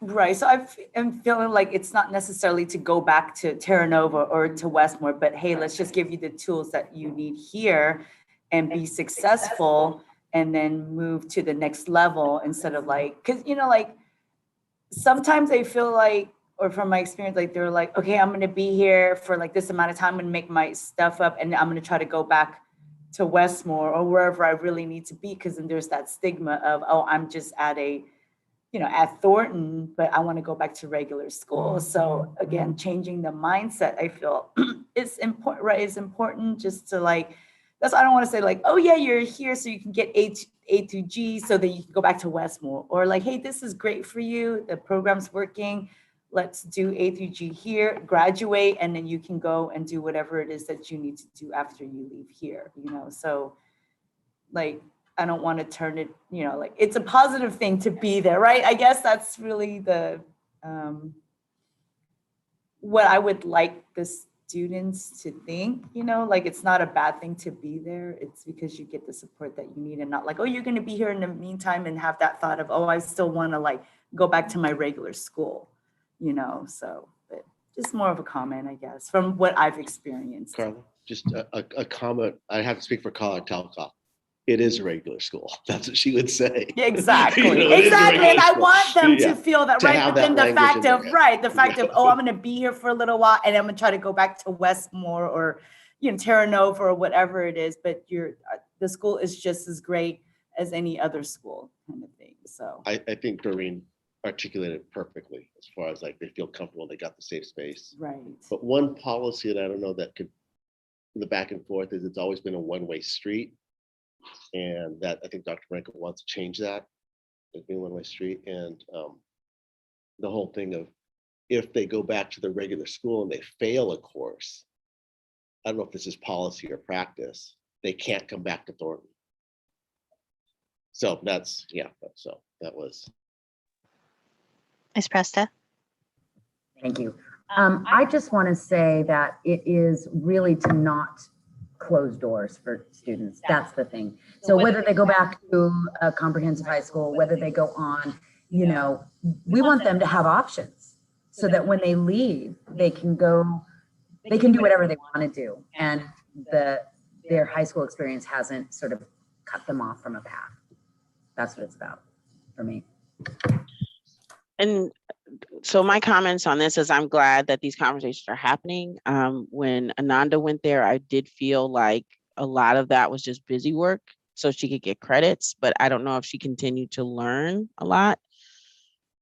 My caveat on that is that having been there and the level of rigor that's needed to teach A to G, is that possible when I walk into a classroom and the majority of the time the teacher is spending just trying to get the class to settle? Like calm down, settle down, don't do that, put that away, put your phone away, please listen. And, so how do you teach when so much of your time is, so, I agree that this is a goal because I also don't want, pathways to be closed. I don't want us to predetermine outcome. And so, but at the same time, what is the level of support that's going to be given to Thornton teachers so that we don't set them up for failure and to make their job exponentially harder, because it's making us feel better. Do you know what I mean? So just to make sure that we have the goal with the proper level of support that they need in order to achieve the goal. And thank you for that. Because, one of the things that Thornton has right now, again, is because they are identified as a CSI school, they get extra funds. That's why we're able to hire the mentors and the counselors. And so if Dr. Marenko and the staff feel that, they need additional support, then we will be able to provide the additional support and the professional development for our teachers as well. The second one. I just want to do a little time check here. I'm loving the discourse, but it's almost 11. That's all. I know. It's too many goals. Broad goal number 2 is very similar to the goal from the previous LCAP, and it's really safe and meaningful supportive space for students. So we're continuing with Circle Up, but one of the couple of new things that's happening is that we are adopting a curriculum for social emotional learning for grades 9 and 10 students. And and there's also another supplemental resource for social emotional curriculum that's going to be available for everyone. I also want to highlight the 15 staff members were trained in community resilience model. And it's basically, teaching them the 6 wellness skills in order to be resilient, because if we are really, really stressed, it is really hard to hear and talk to other people. And so our goal is to train all of our staff in these 6 wellness skills that can be implemented. With the MHSAA grant, we are getting 3 FTE of wellness counselors. And I know that the focus more is they would like the social work aspect to it. So we will be hiring 3 additional wellness counselors. Again, I mentioned about the social emotional curriculum. There's going to be universal screener for mental health, and also Care Solace, where it's a 24/7 kind of like assistance for if they need support in connecting with other organizations. And of course, we're going to continue with attendance monitoring. And goal number 3 is a broad goal. So in the past, it was more of a targeted support, but if you look at this goal, it's picked up from the equity statement. So goal 3 is focused on equity. So I've highlighted the work that the equity task force will be doing, the board policies that will be reviewed to align with our equity statement, the anti-racism education training for staff, the ethnic studies curriculum development, the grading for equity training, and our LGBTQ training. So that's goal 3. So Mike, I had a question for this. And should we possibly add special education here? Because that is where a lot of the need, like we're getting called out a lot on, BIPOC students in special education. So that may need to be something that's highlighted a little bit more in the equity. I can do that. Thank you.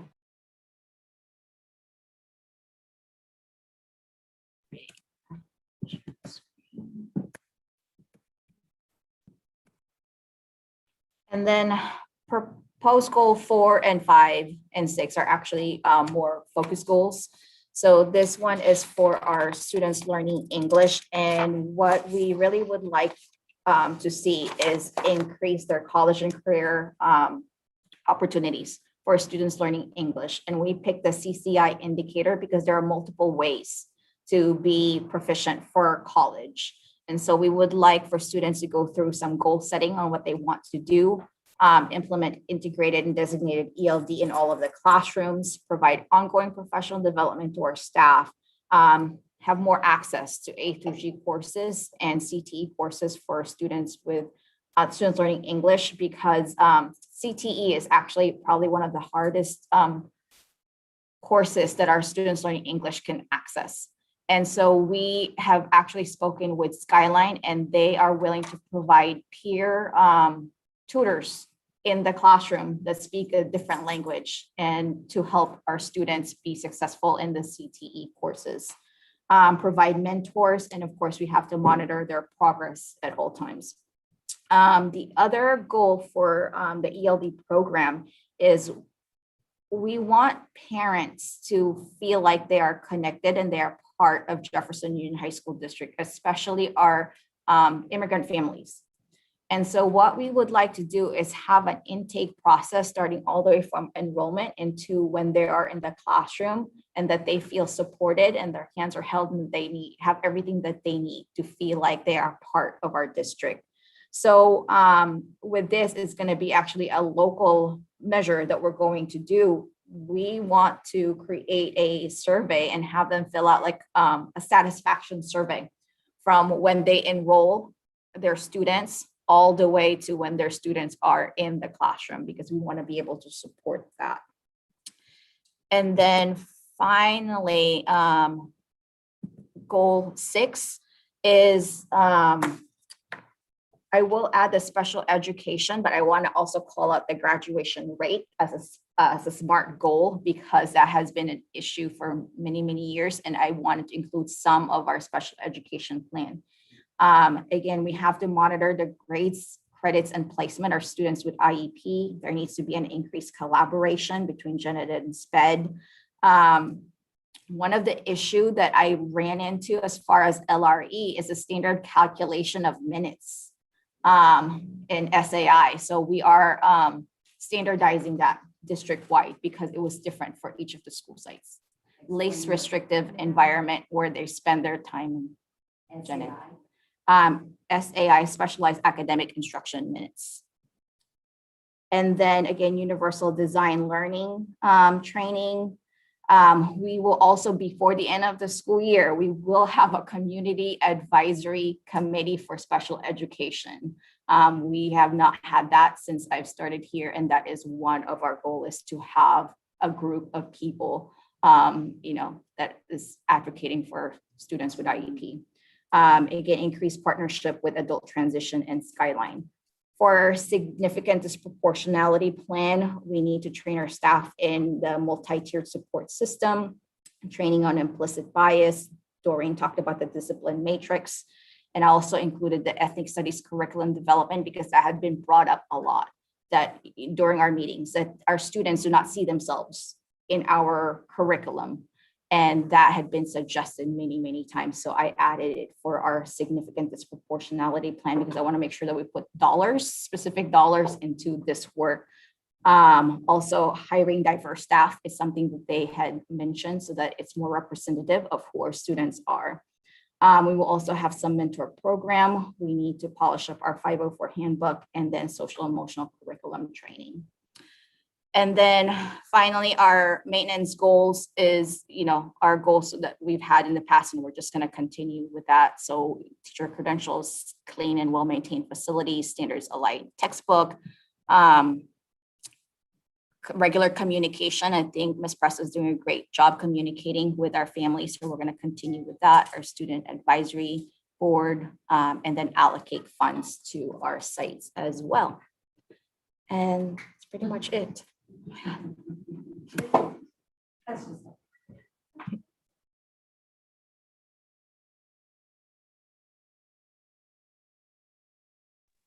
So, thank you. Thank you. This was, the number of plans we were supposed to move away from. The purpose of the LCAP was to move away from the necessity of all the plans, and they moved us back to having to have a million different plans. So I don't know how you keep all of this straight on a constant basis, and especially with the competing plans. But I see, even with all those plans, I still feel like we have a clear direction.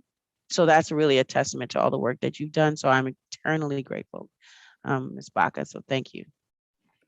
I have a great team. That's why they, support me and help me. And again, I can't do this without everyone. And I really appreciate everybody and just the collaborative nature of our administrators and our teachers. I can't do it. And all the feedback that we get from multiple stakeholders help too. Ms. Presta? Thanks. I just want to echo that. I think that this is not only just as bad as it used to be, but a lot worse than it used to be, like exponentially worse than it used to be. It was bad enough when, so it's exponentially worse, the amount of plans. And I agree. I'm completely grateful for our whole team. But actually, Karine, this is mind-boggling, all of the plans that you are sort of the center of. So thank you. Just the stuff that's come at us in the last year has been it just feels like it's coming from all sides. So thank you. And I agree, Lori and your whole team. I don't know how you're doing it. So thank you. And I'm really excited for the work that's embedded in here is really good. So that's really the important thing. Like we have to do all these plans and it's good to communicate the plans. So this gives us a way to do that. But the work that's underneath, I think, is really happening and is making quite a difference for our kids. But thanks. Also forgot to mention Dana. We're adopting Dana in our team because she is awesome. So just the other day we had like, I don't know, 15 people meeting where it's ed services, business, and HR collaborating on onboarding staff so that we have a clearer process and systems in place. So I'm so excited. So, sorry. And You know, one other item too. Oh, I'm sorry. Is go ahead. that I know like there's been talk about our level of transparency, but I want to say that we are one. I don't know another district that is as transparent as we are. And I was just at another, like CSBA group meeting. It was just with at the state level with some other folks, and they were talking about somebody was just like, well, one of the things that board members really have a problem with is being able to track like where money goes. And I was like, no, I don't have a problem with that. Like, and they were like, what do you mean? They were like, every board member. I was like, no. And so I like sharing my documents via Zoom, our executive summary, and the geek out that happened, like everybody was like, whoa. And then that always makes me nervous because I'm like, but but don't worry about it because I don't want you to come steal it. So I do it, and then I immediately like, there's a level of excitement that's too high. So, but again, I don't know, like there was 25 other school districts in that room and they were all super surprised at the level of detail that we're provided, where I was like, I know where every penny goes. I'm able to look at it in these documents and see exactly where all the money is. And it's public documents. You can find it on our website. So the level of transparency and the level of detail that we're provided is just really makes me, confident in the decisions that I'm making. And this is the most comfortable I've ever felt as a school board member with our district administration. And so I'm just eternally grateful for the work that you guys all do and working collaboratively so that we can focus on what we're all here to do. Support the students and not have to worry about like, what are you not telling us? What is this? So that's another thing that I just want to bring up and just thank everybody for. Yeah, I'd like to also echo. Go ahead, Mr. Lee. Okay, sorry. No, it's okay. Yeah, just adding on to that, but I want to go back to something you had said earlier, Ms. Baca, which was as an employee, how you felt like they're generally the more positive climate that we have. And when you look at all of this, it's daunting to look at the list, but the reality is, given that there's a level of confidence among staff about, with regards to the positive climate, it means people are willing to do this work. And so I have no doubt that we're going over the course of the next year, 3 years, however, we will continue to see improvement and that we're going to hit a lot of these goals because I think we as a district, as a team are all ready to do this from top to bottom up, so well done, really, really well done. My turn. As usual, well done. Thank you so much. I just, God, we've been on this board for a while, and when there came the day that I felt like no one was accusing us on the board of micromanaging because we had complete trust in our administrators that we knew, it was so nice to just sit back and get information and be taught. I felt like you were teaching me, and I'm constantly learning on this board, but I felt like you were teaching me. You were giving me the tools that I would have whenever I step into a PTA meeting and someone asked me something. Just the other night, I was at a PTA meeting at Jeff, and someone just said, maybe Miss Tejada can answer that. I was like, oh, let me. And I could. And that's because we have such a great team at this level.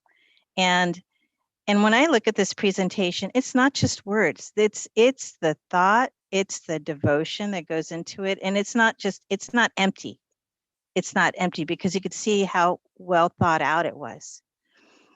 And I'm glad that you pulled in Dana to your team, because I've seen Dana in action. She gave a presentation for the San Mateo County School Boards Association. I knew she was good, but I didn't know she was that mind blowing. And when we hired her, I went, oh my God, when she gets to meet Corrine, it's gonna be crazy. So I know, aren't they twins? So I'm really excited about that. And I just think I hate to say, but I think I take it for granted that we have such a great team, and that it, but then I'm not surprised when Ms. Salahuddin says that she's talking in a meeting with 25 other school districts, and they do not have what we have. So thank you again. And some of those school districts were extremely well funded. I just want to toss that out there too, okay?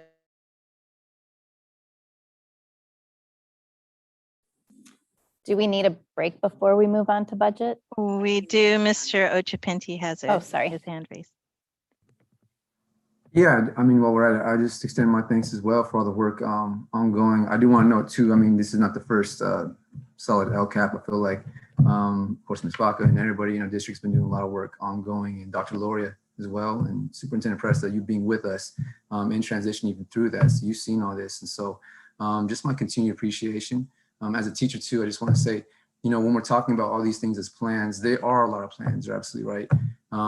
I feel like there's a lot that comes into the classroom that we have to implement. And a lot of those things can seem kind of lost in, I think, the kind of trainings that we're looking at and the concerns that a lot of faculty and staff bring to the table. But I feel like we're able to address them. And this has been an unusual year, obviously, for classroom instruction, but I think this is setting up for success. And I'm looking forward to the details in the budget next. But that said, yeah, thanks again for everything you're doing. And yeah. Good to see it. Great. So why don't we take a quick break? What do you say? 5? 5, yeah. 5? Okay, thank you.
Okay, beautiful.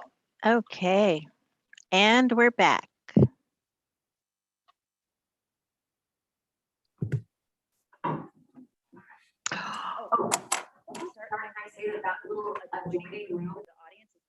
Well done. Yes. It's wonderful. Everybody can come in there.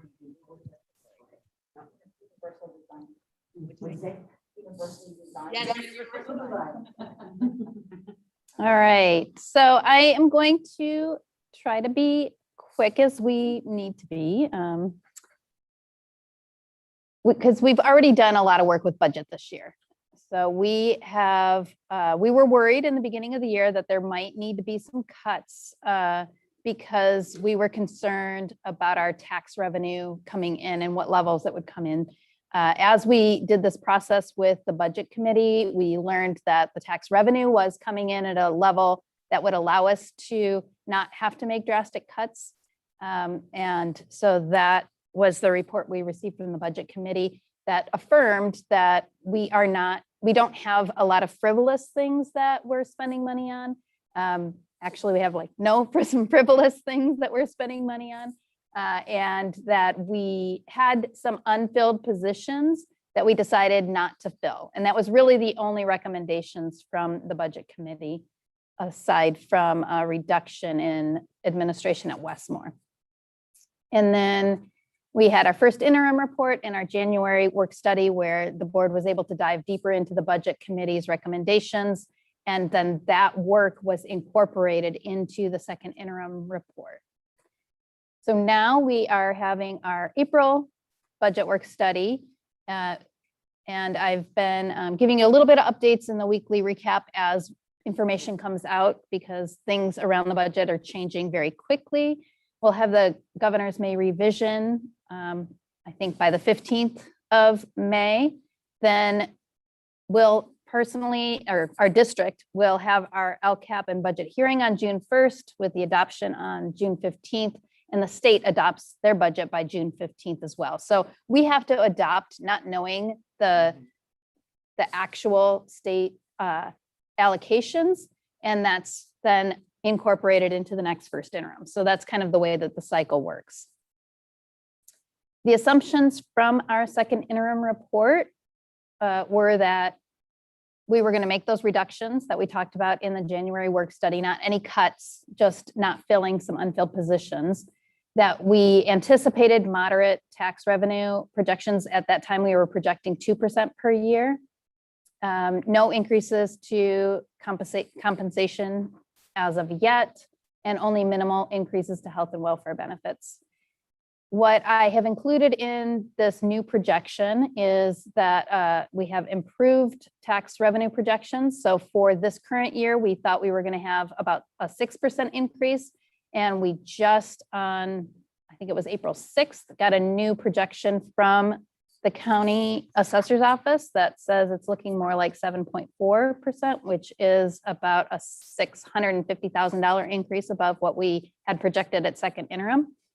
And while San Mateo County assessor's office doesn't really do that much with helping us with projections, they give us the roll tracker so we can see the data, but they don't like to make predictions. I did attend a school services event. It's called SF Squared. It's for basic aid districts.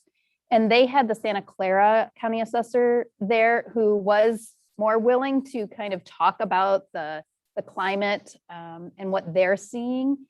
From that, they said to be cautious with 21-22 because that projection is made, or those tax revenues are based on January 2021, when we were in the middle of the pandemic.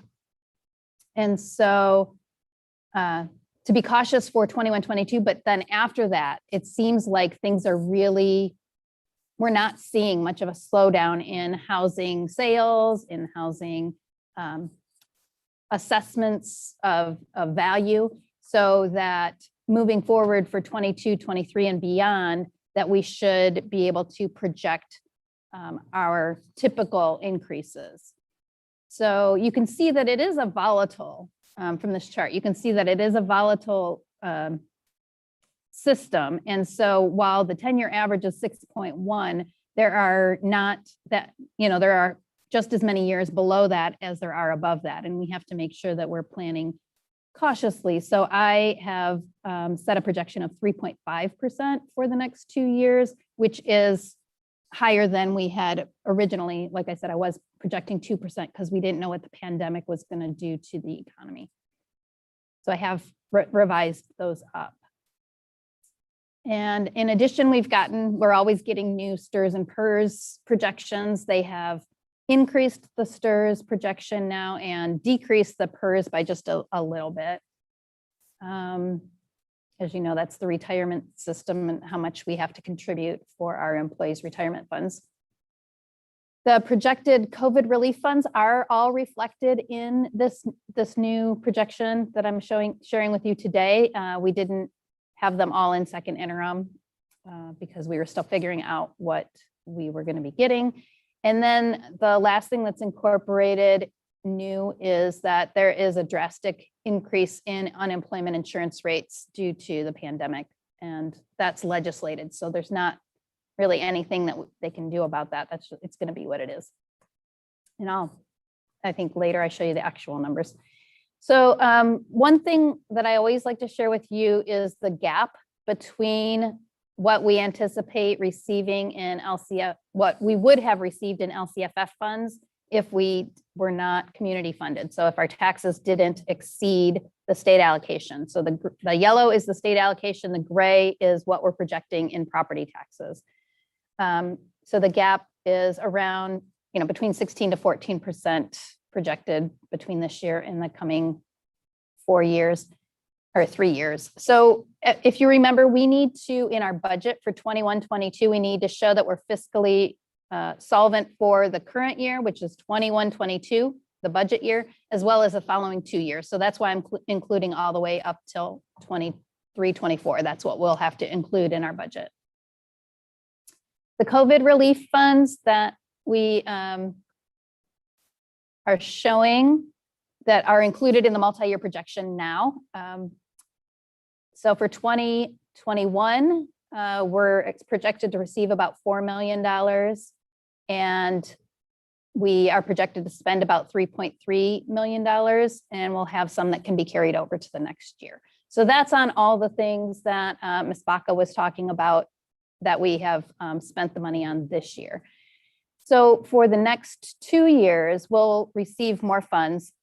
For next year, we're projected to receive about 4.4 million.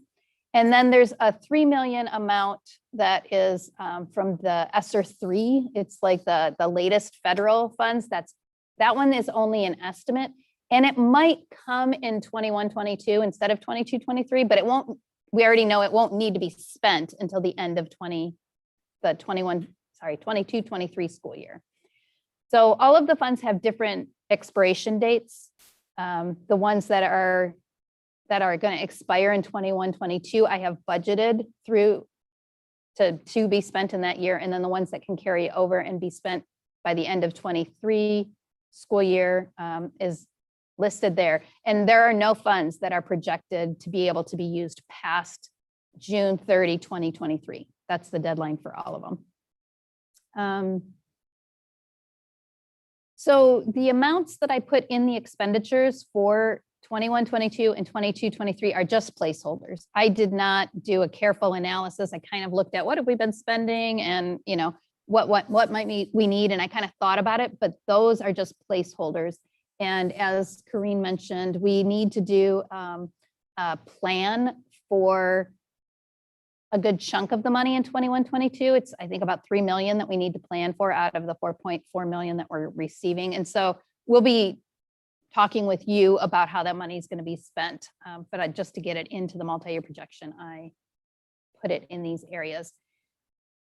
And the unemployment insurance, as you see here, it's projected to rise in 21-22 from just 0.5% to 1.23%, which is a huge jump. It's about $380,000 new expenses for our district annually.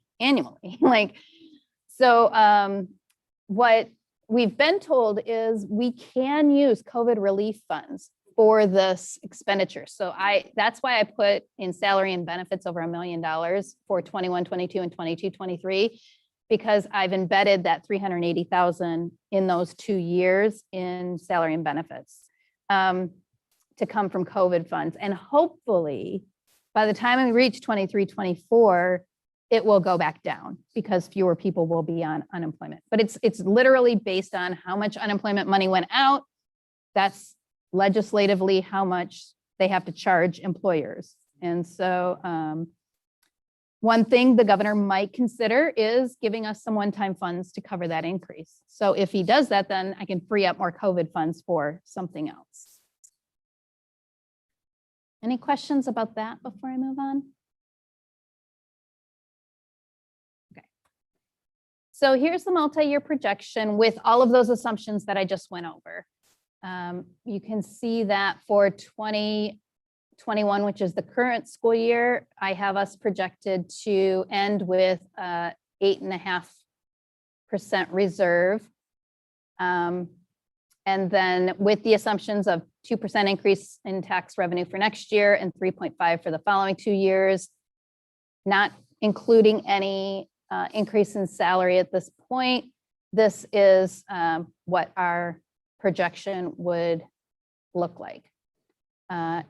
As you can see from the graph next to it, we don't have enough to cover the full gap between LCFF and our revenue, but the odds of us having to drop all the way down are really low. I mean, that would mean a negative tax revenue, and there's nobody that's projecting that. So I feel like, you know, this is in a pretty good space. And also Fund 17 is our special reserve fund. That is also would add another 1.2% to what we have in reserves. Any questions there? So some things that we're being told that we should be watching are inflation. So the state funds that they give us will, you know, some of them are outside of the LCFF formula and they'll all go up by inflation. You know, they usually give us the cost of living increase or the CPI, the consumer price index increase. They give us an increase. But what the experts are saying is that you need to plan that increase that they give you is not necessarily going to cover your increase in costs, because that inflation number is set based on the whole economy. So the fact that, you know, the price of cruises, for instance, are going way down, right? But the price of food is going way up. So the CPI number is in the middle somewhere. But our costs, we have more food expenses, we have more material expenses. And so things that might go up higher than the actual inflation. So we need to think about that. Our food service contribution right now, we plan to contribute $250,000 per year to the food service program, because that's historically what we've been spending. And they have extended the Seamless Summer program through all of next school year. So this may allow us not to spend quite so much on our food service program if we're able to maintain that. But they just came out with that information, I don't know, earlier this week. And there is some question about whether you can continue to use Seamless Summer if you're back to school 100% full time. So anyway, it's something to watch. And then, like I mentioned, the property taxes, we're planning as if we have a slight lag for the coming school year and then back to normal for the next 2 years, but we'll have to watch that closely. And then, so the thing is, I feel like everything I've said so far makes it seem like we're in really good shape. And we are compared to where we could have been. But I would argue that we're not in really good shape. If you take a look at the economic environment that our district needs to function in, it paints a different picture. So what these graphs show is a comparison with our neighboring districts. because we have to function in this environment on the peninsula with these other districts. The yellow districts are ones that are high school districts. The gray are districts that are unified districts. So it costs a lot less to run an elementary program than it costs to run a high school program. So I wanted to make sure that we're comparing apples to apples, that we really are running programs that are the same as Sequoia and San Mateo Union High School District at a lot lower funding level. So what the first graph shows is the difference between what the school is allocated by the state in the LCFF formula and what they actually receive in property taxes. So we receive 15% above our formula this year, according to our, in February, according to the projection that came out in February. We will receive 15% more than we should, according to the LCFF formula. But Sequoia receives 73% more, and San Mateo Union 82% more, so almost twice their allocation. And so this gap has been growing as well. We've been looking at this since I came on board. I looked back at the 18-19 numbers, and while we've increased from 105 to 115, San Mateo Union has gone up 13%, and Sequoia has gone up 12%. So this gap is, and you know that 1% of a larger number is a larger number. So there's just compounding how much difference there is between the funding levels. And you can see that in the per pupil revenue. So that's what's the next graph, shows overall all of the money, not just the tax revenue, but state, federal, local. They can spend a lot more per pupil than we can. And then lastly, I just wanted to take a look at the reserve levels for the other districts, just a snapshot of 1 year. I know that South San Francisco has to keep a little bit more right now because there's some question about Genentech's taxes that they may need to pay back some. So I know that's one reason why they have a higher reserve for right now. But you can see we're squeezing every penny. We're doing everything we can to try to provide a comprehensive high school experience, all the programs our kids need, but we're doing it with us. What I think of is we're kind of like funded like a Central Valley district, but placed in the Bay Area.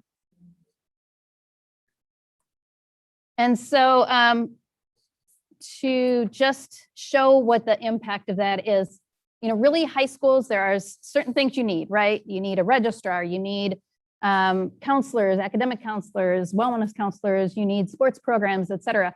We have all of those things, just like the other high schools. And so the real place where most of the impact is felt is in salaries. And so I wanted to show a quick salary comparison for some, I know. Because I think it's important that we know what kind of environment we're functioning in. And you can see it's not surprising if the district receives 68% more funding than us, that they're going to pay their associate superintendents 60% more than our associate superintendents. For principals,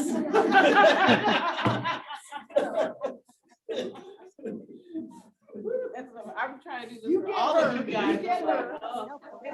That's why we put this in. mm-hmm. This is why people.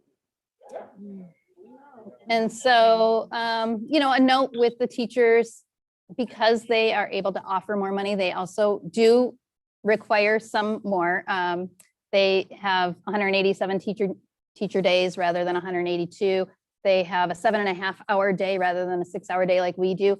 But we know our teachers are working more than 6 hours a day, obviously. The only difference I think that it really makes for a teacher is that maybe they have a few more after-school meetings that are unpaid, where we, if we want to hold an after-school meeting, need to pay people. But our teachers are putting in just as many hours as the teachers in these districts. And then lastly, looking at some classified positions, paraprofessionals make like 30 to 40% more. And I picked one of the classified director positions to show.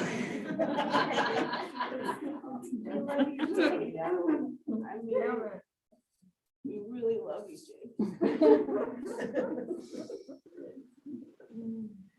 So I put some topics for discussion. There are a lot of things that we need to make priorities in order to try to improve our situation.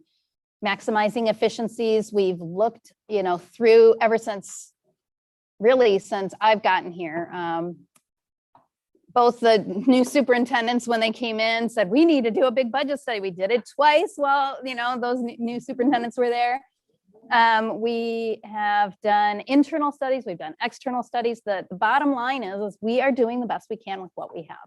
But we will continue. We'll continue to maximize those efficiencies. And one idea I have is that we have been allowing sites to carry over their site funds. Right now, there is about $300,000 in site funds that have been carried over. There's a lot to be said for the money that we allocate in this year should be used for the students this year. And unless a site has some plan of using that money, that's one thing we could consider. But that would be a one-time money, right? When you sweep something, it's one time, it's not ongoing. So maybe that would be a way to increase our reserves, would be to sweep site funds one time. Another thing we could look at to increase reserves is to sell our cellular leases. We have 2 cellular towers on our campuses, one at Westmore and one at Jefferson. And we have been offered about, the range has come between $400,000 to $600,000 per tower to turn over the leases. We receive about $25,000 for each of those per year, but the leases are long. They're like, there's between 40 and 50 years left in each of those ground leases. And so the idea is that, yes, that generates about $1 million over the term of that, but rather than waiting and getting $25,000 a year, that does what, how much does that do for us? Or we could get a lump sum and throw it in our reserves, put it in Fund 17 even to make it so that it's harder to get out. And so that's an idea. Some other things I put on here is, we're working on generating revenue as much as we can. We passed a parcel tax recently, and we are trying to generate revenue by developing the property here at Serramonte, Del Rey, and then making the most of our relief funds, finding ways that we can use our relief funds to pay for some expenses that we would have maybe paid for anyway, as well as making sure that we're getting the biggest bang for our buck. Like rather than buying air purifiers for every classroom, studying the ventilation and seeing which rooms really need the air purifiers. So we've been trying to make sure that we're doing that. One thing about the relief funds is whether or not we continue our food service program over the summer. So we will have lunch for the kids in summer school at Jefferson High School. Because of Seamless Summer, we can make that school site available for anybody to come and pick up a daily lunch there. And that would not cost us anything. If we wanted to continue to provide food at Westmore or Oceana or Terra Nova, then we'd need to hire some people. And the income we receive from the money from the reimbursements for those meals might not match the salary. It could cost a little bit of our relief funds. The demand for that food has been going down. We are currently handing out about 70 packages at Westmore. That's the site where we have the most demand at Westmore. 70 children are receiving food on a regular basis. At Oceana and Terra Nova, they're each doing about 20 to 25 packets a week. And Jefferson's doing just about the same, 25-ish. And then we're still delivering meals. So we offered to families who both receive transportation from our district in their IEPs, as well as our free and reduced. We thought it would be difficult for them perhaps to access our programs for food service. So we have been delivering meals. It started out where we were delivering about 80 meals a week, and now we're down to 16. Only 16 families have continued to request this. So like I said, there's a question, should we continue this community food service program over the summer? Is there still a need? We do have workers that want to work. So that would not be, it wouldn't be a problem to find staffing.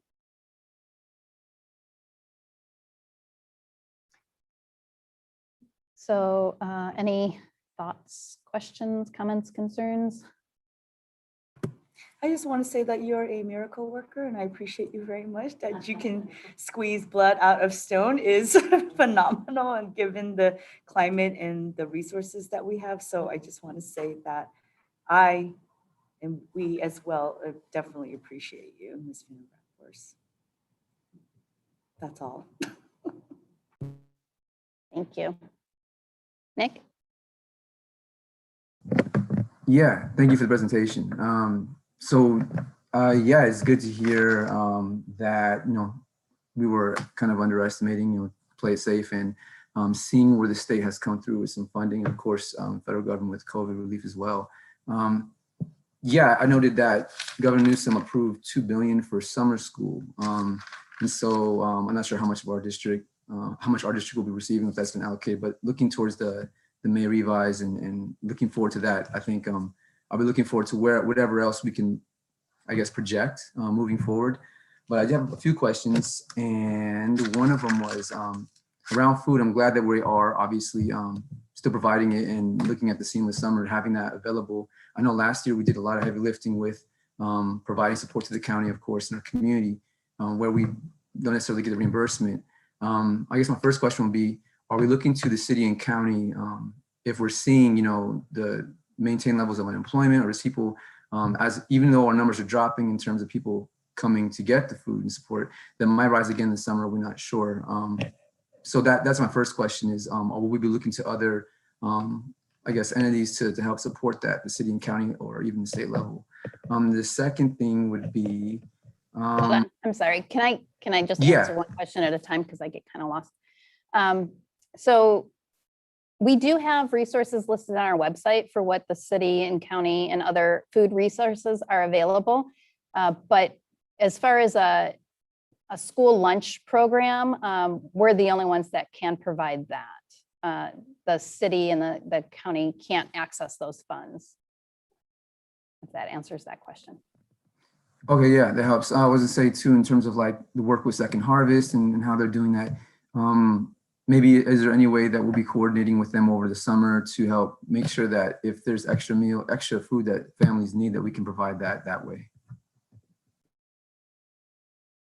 Answer that question. So Second Harvest is limited to who they can, they have to go by census tract. And so only one part of the area around Jefferson falls within the census tract for them to be able to give food. So it's just not worth the time and effort that it would take for them to do that. So that's why they're and then we would have to like specify which people fall within that census tract data. It's just a lot of work for not a huge reach. So that's why they're focused on more East Palo Alto, Ravenswood, Bellhaven, because the whole city and the whole school district is within that census tract that is in the HPI category. Okay, thank you. Yeah, maybe we can make that argument if we get more demand here, and if families, I think in our communities interested, maybe we can. Well, we were not, because it's census tract data, so the census already happened, so it's only there's no change in the census. Yeah, no, I'm just saying if there's a demand for it, maybe there's another way we can find a way to help support that. I'm glad that it's posted on our website, so thank you for that. I guess my second question is the information on the San Mateo County district comparisons. Thank you for posting that. As a former employee of two of those districts, of course, our district and South City's district.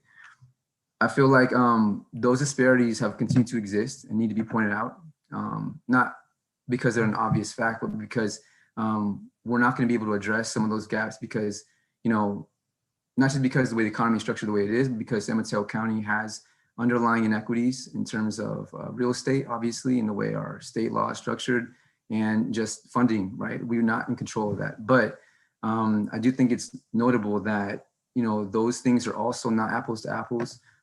Teachers who are in the community, I think our faculty and staff housing project is going to be part of addressing that. Building, right? Some, not just generational wealth, but just some community-based wealth, or just any kind of income and support we can provide will help address that. That said, I don't think we're necessarily going to be able to keep up with the Joneses, so to speak, with the rest of our county, just looking at the way our county is structured. But I do want to reassure and just kind of encourage, of course, our district employees to, just remember that, we value them, obviously, and we're here. And like Mr. Lopez mentioned earlier, it's a great place to work. So though we may not meet those gaps, because those gaps will always exist, it doesn't mean that we are less than, or that we're going to not be able to provide that moving forward. So that's one thing whenever I see that, I think, because I've been working in other districts and big city districts, that even in those districts, the pay can be low at times. So yeah, I would just like to keep that in mind. I guess my question would be, given the discussion at the end, one of the topics was the housing project, but that is about an 8 to 10 year or 8 to 12 year projection. So is there any revenue that's expected from that project, if fully approved and everything, in the next 10 years? Or when would that revenue become a reality? Good question. So yeah, first, I noticed what you said about the comparisons to the other districts. You're correct. This is just a snapshot. And of course it ebbs and flows as people give raises and stuff, but it is a snapshot of the current situation. And then as far as the ceremony development, we are anticipating that we would be able to start generating revenue as soon as 2024. That would be when so as you may recall, we kind of broke the program into different sections. And so as each section is, as we solicit a developer, we would negotiate with that developer on when the payments would start, how much it would be, and everything like that. And so we anticipate that the first development would be able to generate revenue as early as 2024. And then, like you said, and then as it gets built out over the course of the next 10 to 12 years, then we would add each part along the way. Got it. Thank you. And may I interject? So I think you asked Nick what an estimate of the revenue would be. And I think that's really dependent upon, what gets built, right? So how we build it and what we build has everything to do with how much revenue we'll bring in. And I think that, I asked Tina to include these comparisons because I think it's really germane to a lot of what we're doing. We need to be able to compete with the workforce in this Bay Area. And in order to do that, we must increase our revenues. And so we don't, as you said, we don't have control over property taxes. We don't have control over a lot. So what we do have control of, I think it's really important for us to put our energy there. Yeah, thank you. I was going to add just one thing I forgot as well, that working in San Francisco taught me that there are a lot of conditions in San Francisco which are actually far more parallel to work in North San Mateo County than Mid or South San Mateo County. So when we're looking at San Mateo and Redwood City, I don't look at those as peer districts, though maybe in size and their high school district. Just that composition, it might be similar, but they're a bit different. Those other districts are bigger city districts. I guess the other thing is, if we're looking at 2024 as a beginning point of maybe getting some revenue from whatever the projected housing developments, that would belong to the next LCAP. So that wouldn't have any impact on this LCAP, correct? Yeah, I think that's correct. This LCAP goes through the 23-24 school year. So perhaps at the very end of that LCAP, but yes, you're right. It would be more in the new LCAP. That's correct. And I guess we could also include salaries from San Francisco. I mean, we didn't do that. We just used our county, but I think we're below San Francisco as well. So. Thank you. So 3 places where I'd like to get some input is number 1, do you think I should pursue looking at these cellular lease agreements and seeing if we could generate some one-time funds for the to boost reserves? 2, should we continue the food service program over the summer? And 3, should we sweep site funds to boost reserves? And we don't have to, you don't have to tell me like your answer right now. But I guess I could give you my recommendations. How about that? Yeah, so I do recommend looking at the cellular leases because the $50,000 a year that we get between the 2 is not a big impact on the budget, where boosting the reserve by $1 million, I think could put us in a place where we could be a lot more secure in our in making decisions with the money that we generate annually. Yeah. Yeah. What does it mean when you buy out the lease? And then so what happens to the tower? And then do you put something else on there? Or is it like, I guess what happens to that area if you sell it out? So really, it is just a financial agreement. It is not. So right now, sorry, can you, is that going? There we go. Okay. Somebody is not muted, I think. Okay, that's better. Sorry. So right now, it's an agreement directly between us and the cellular tower owner. And it's a land lease. So they don't own the land. They pay us rent on the land to have their tower there. Somebody wants to buy out that rental agreement so that they would give us the cash up front and they would then collect the annual rent. And so they are playing the long game, you know, that over the course of 40 to 50 years, they're going to get more money than what they gave us, which is true. If they give us $500,000 to buy out the lease and they receive $1 million over the course of 45 years, then they have earned $500,000. But we put ourselves in a position to make better decisions for the shorter term. And right, and that small amount that we get annually doesn't really add up for us like it would for them. So it's just a financial agreement. We would still own the property. We would still have control over what the towers look like. And, you know, all the agreements in our lease would remain. We just wouldn't get the annual payments. Yeah, I would actually echo that, because when you first mentioned it right up front, I was thinking, yeah, we got to do this, especially when between the 2, we're basically pitching up about $1 million, right? So, yeah, I think that's an easy one. Yeah, I'm fine with that too, and I'm fine with all of them except sweeping the site funds, because I think that's just going to cause more problems than it solves. And so I think maybe having a discussion with the sites and saying, you know, this needs to be happening. If it doesn't happen by a certain time, then the funds are going to get swept, but just going in and sweeping them, knowing how, you know, the administrators and everybody have been just overwhelmed last year. So I'm fine with everything except for maybe having some discussion first before we sweep. I agree, because I mean, that was a question when Jefferson was going to move to the new model for next year. They're using their school site funds, and the whole question was, well, how sustainable is this?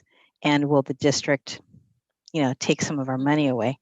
So that was when it came down to a vote at the meeting that I watched. That was the big question.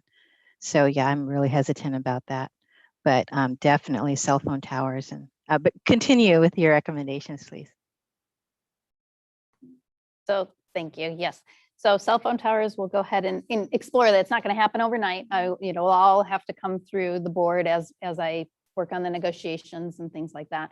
And then our for sweeping site funds, just like Trustee Salahuddin said, is what I was going to recommend, is that we talk with the sites and give them a certain amount of time to spend. We have a couple of sites that are carrying over large amounts. And so even though, like I said, there's about $300,000 right now that was carried over from 1920 to 2021, most of that is at 2 schools. And so I think that giving them a little bit of time and a warning, like either make a plan to spend this or it's going to be swept, would be my recommendation. But so we could postpone the decision too. So I could tell them that at the end of like this time a year from now, I'm going to be recommending to the board that they sweep the funds. What's your plan? Are you comfortable with that? Okay. Yeah, I was gonna add, maybe just even looking at the May revise, we'll have a better idea where state funding will be. And, you know, obviously moving forward with our other interim reports, we'll have a better idea anyway. So I would agree with that. Great. We didn't catch that, Ms. Rocha-Pinty. Saying that waiting for the governor's revise, the May revise, will give us a better idea moving forward about all these things, because we'll have a better idea where our entire funding will be, so that we wouldn't have necessarily look at the sites like Trustee Sullivan was saying, because they may need those funds moving forward for different things. We don't know, they may not know either. So as they're playing it, maybe a little safe too, and maybe keeping some as their reserve, we can play it safe too and just kind of wait and watch how the economy moves forward this summer. So thank you. So it sounded like just a moment ago, we had agreed that Ms. Van Raphorst would let the sites know that this was something that she was going to propose a year from now. Does the board feel solid with that direction? I'd like to be able to give her direction. Yes. Rather than have her wait. Okay, good. Thank you. And then with the community food service, I was going to recommend that since we have people who want to work and we have community that's still using it, I was going to recommend that we do continue it, but probably just through the end of summer school, which is July 15th, so that we can have a break for the workers between then and when school starts in August. So continuing the community food through July 15th. And when we get close to July 15th, if there's some reason why the need is rising, we could look at continuing, but probably ending it on July 15th. Sounds good. Great. Yeah. Well, that's the end of what I need, and I know it's already 12 o'clock. Okay, sounds good. Yeah, hold on. Okay. Okay.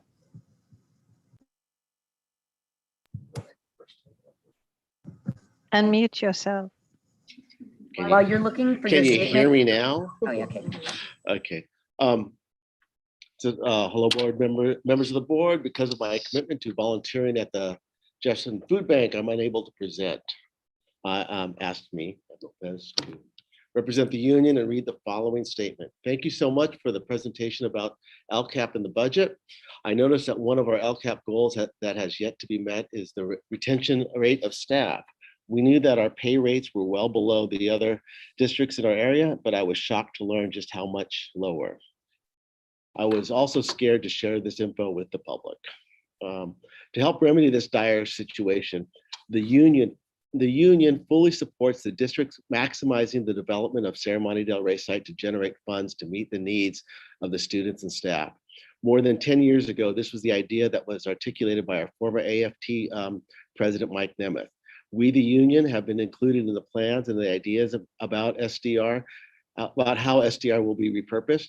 We only wish we can move more quickly to make these changes and improvements. On a side note, 2024 is when I plan to kind of retire. So it's like, we got to hurry this up. The union leadership would like to thank Ms. Van Raphorst for including us in this process. We have, as always, Ms. Van Raphorst has provided the union with information that is financially prudent and beneficial to the JUHSD community and our union members. Because of our inclusion in the development and planning of this proposal, it is the union leadership's view that parties that do not fully support the proposal for SDR development do not understand or appreciate the positive long-term impact this will have for students and staff. The union leadership feels that Ms. Van Raphorst is always transparent with the union and has been proven by larger CFT staff members who check and compare our budget. Our union team additionally appreciates her financial acuity and decision-making in providing the district with sound advice on dealing with our underfunded budget. Thank you, Monica Casey. Okay. So, yes. And if we can move it up to 2023 and, but that's it. Here. And Thank you very much. And to add to that, I mean, I think that this was all part of our plan as a board, that when we went to the site during the middle of the turmoil, when it wasn't as trusting, and we had to have the site meetings that were hard, extremely hard. This was the plan that as a board, we said we were working on. We said that it was a 3-part plan, that it was that because there was pushback to the housing initially, and that we said it wasn't just going to be the housing, that it was going to be that bond for the housing, that we would pass the parcel tax, and that we were going to develop the district property as much as we could. That was the 3 things that we said that we're going to do. We've been able to move forward on 2 of those things, and this is just the last thing that's been part of the long-term plan, because we are cash poor, but we are land rich. And so the goal was to, how do we use the resources that we have, our land, to support our district's fiscal health? And so I'm committed to this work in support of our district, and that is our role. And I think there's a lot of times as a board member that the district takes a position that I personally don't agree with. And, you know, I have to do soul searching, like, is this something that I'm comfortable with? If I'm not comfortable with it, then I feel like that's when it's time for me to go and advocate for that thing as not a board member, you know, but as a board, when we all vote for something, we all need to show up in support of that thing, because that is the role of a board member. So I feel like we need to be a united front in support of this, because that is our charge, that is our commitment, that we have the time for debate and discussion. We're not always going to agree, that's true, but when we have a vote as a board, then that's when we unify. And that is like basic board governance. So we need to stay committed to this. It's not, you know, what I've learned is that, you know, for-profit land development is challenging. It's hard, and it's hard enough from the forces on the outside that we can't inside be fractured as well, that we need to be a united front. So I'm eternally grateful for all the work that's been done to this. I'm committed to continue to work on this, because I want to see this be a financial resource for our district.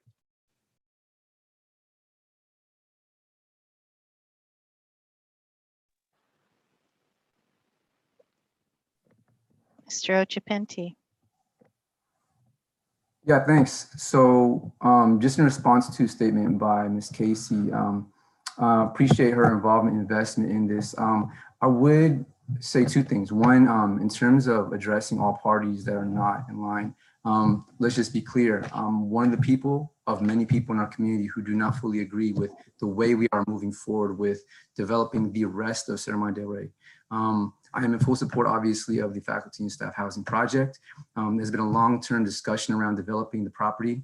Most of it is concrete. A lot of the buildings are dilapidated, need to be either torn down or rebuilt and refurbished, whatever it is. But one of the things I want to make clear is this: moving forward as a united front means including all the community first. This is it, first and foremost. We are a school district that belongs to the community. We are elected by the community.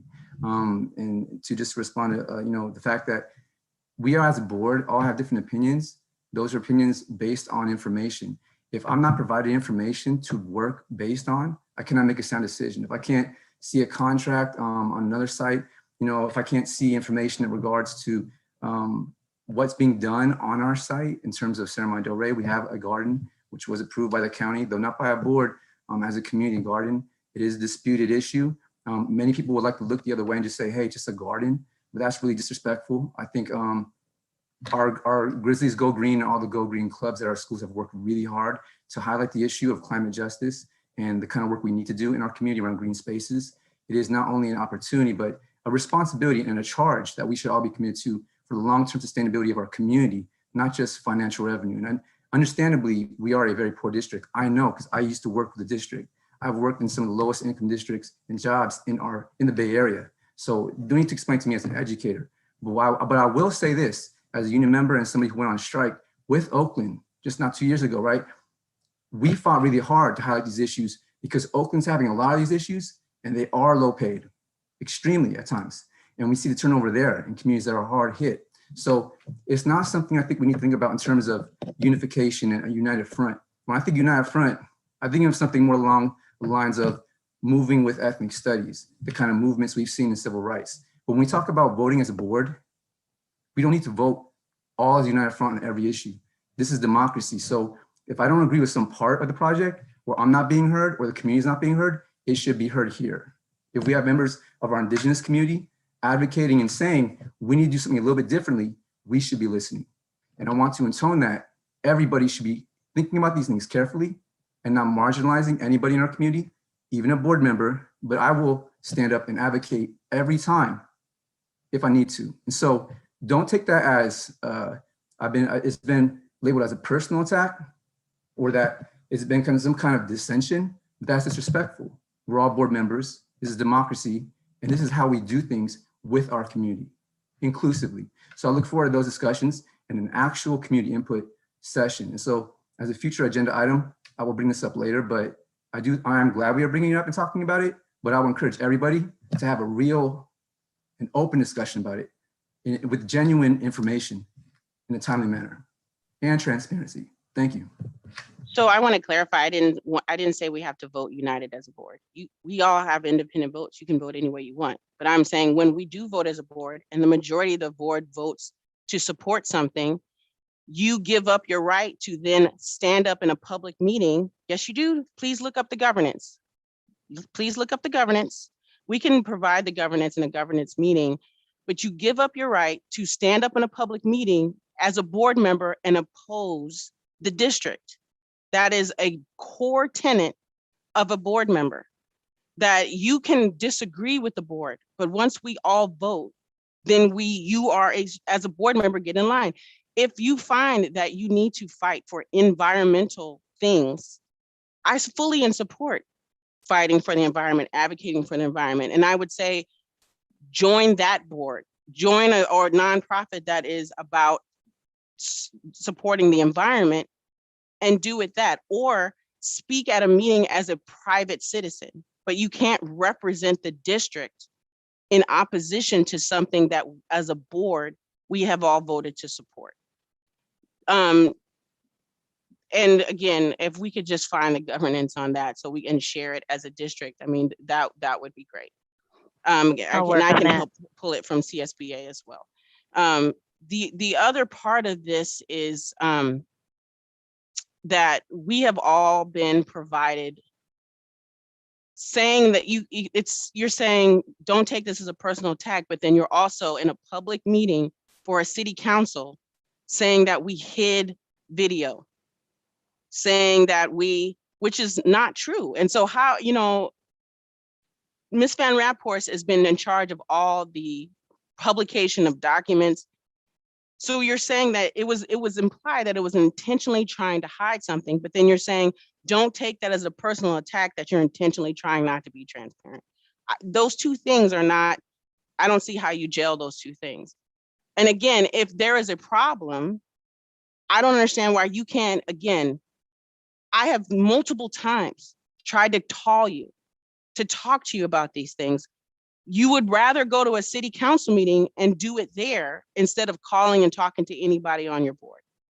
So I don't understand that. I mean, it's confusing to me that you would say that you support our salary and the teachers, but at the same time, with misinformation that you refuse to listen to or to get any instruction on, oppose the project that you voted for us to move forward in plenty of different meetings. The reason why we have the consultants to work on the project is because you voted for the consultants to work on the project. You can say you did it, but we can pull that vote. I mean, you voted for the consultants. So that I'm gonna just end my comments there. Andy was up. All right. Few things, lots to unpack right here. First off, Mr. Lopez, please thank Ms. Casey for the statement. So we thank you that AFT 1481 stands and fully supports the development of this project. Because, you know, while during this discussion just now, I went and looked at the county assessor's office just to see, you know, what the latest data is on the assessment rolls for our district, you know, for the communities that make up our district, as well as the communities in the other districts, right? So, and the most recent data that's on their website is from 2018-19, and it's for the 4 communities that make up our district, it's $21.8 billion in assessed property value for the 4 cities. The city of San Mateo by itself is 26.6 billion. So we don't, I mean, we're not in the ballpark. You know, Redwood City is 23.7 billion. Structurally, we will never catch up. But it just, I mean, barring some miracle in terms of commercial development in this community, we're not going to catch up. Which is why finding alternative revenue sources, i.e. the property development, is critical to be able to do what we need to do. It's just that simple. This is our opportunity to have some locally controlled revenue, ongoing revenue in perpetuity by developing this property. As to statements that I've heard regarding open space or the lack of open space, I mean, come on, there are parks, etc. in this city. You know, we have plenty of open space. You know, just over the hill, go down to Pacifica, plenty of open space, all of that. This site is nothing but concrete. The statement that we are disenfranchising some community members is patently a lie, right? Because we are working with those community members specifically with regards to their interest in the garden. We've had multiple meetings over the past year plus with them. We've had they've been to other public meetings with us.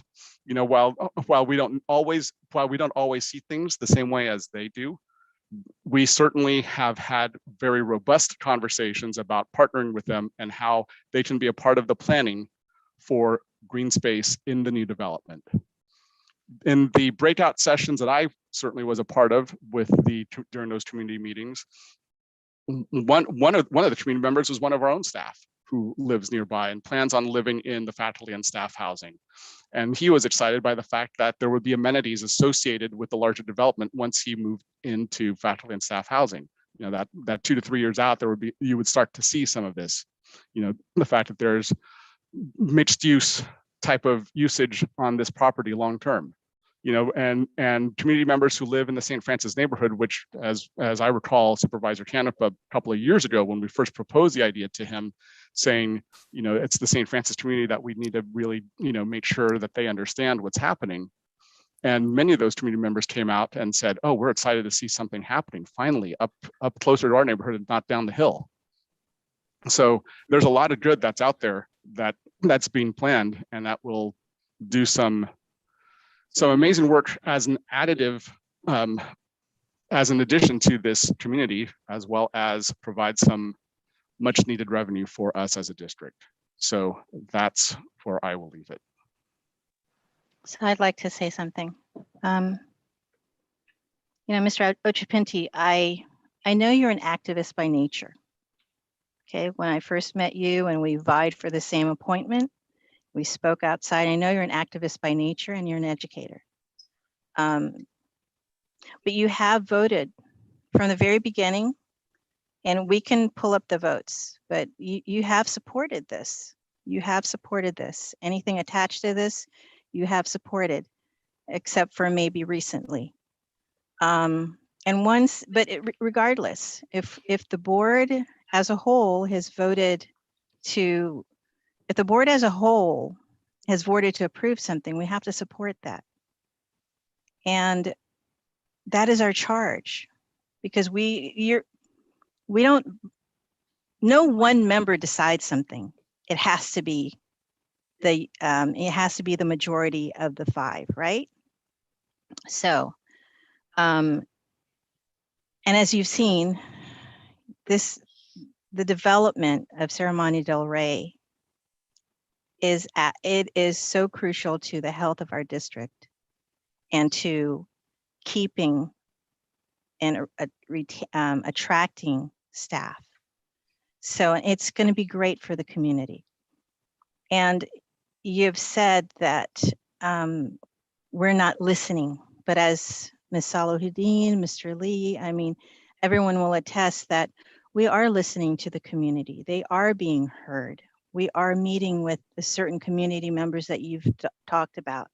You've also been at meetings, multiple meetings in the past where this was never, I'm going to just say, this was never meant to be a community garden in the definition of what a community garden is. It was never meant to be that way. But, you know, it just kind of evolved into that and people were calling it a community garden, but it was never meant to be that way. It was never, we never approved it. No one, it just happened. It was kind of, I believe it was, yeah. So you were there. So, and I'm going to say that, you know, the last board meeting where I was very emotional about whether I would stay on the board or not, it was your appearance at the city council meeting that answered it for me. I have to stay on this board because I disagreed with everything you said. And that is how strongly I feel about this. And this is a whole governance question for us and we will work on it. But I do respect you. I do respect you.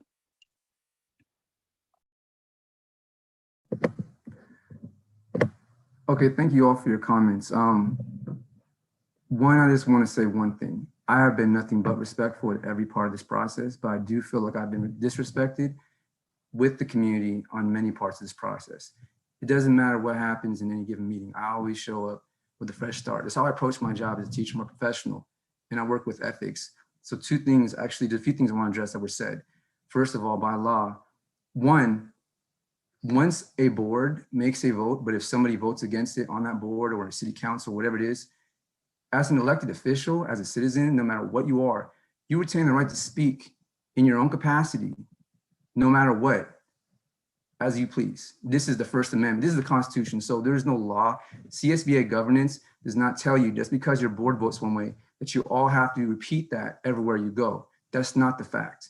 There may be guidance on boardsmanship in terms of if your board votes on something and they own that, then maybe you just want to like let that go and just kind of like stay in the background.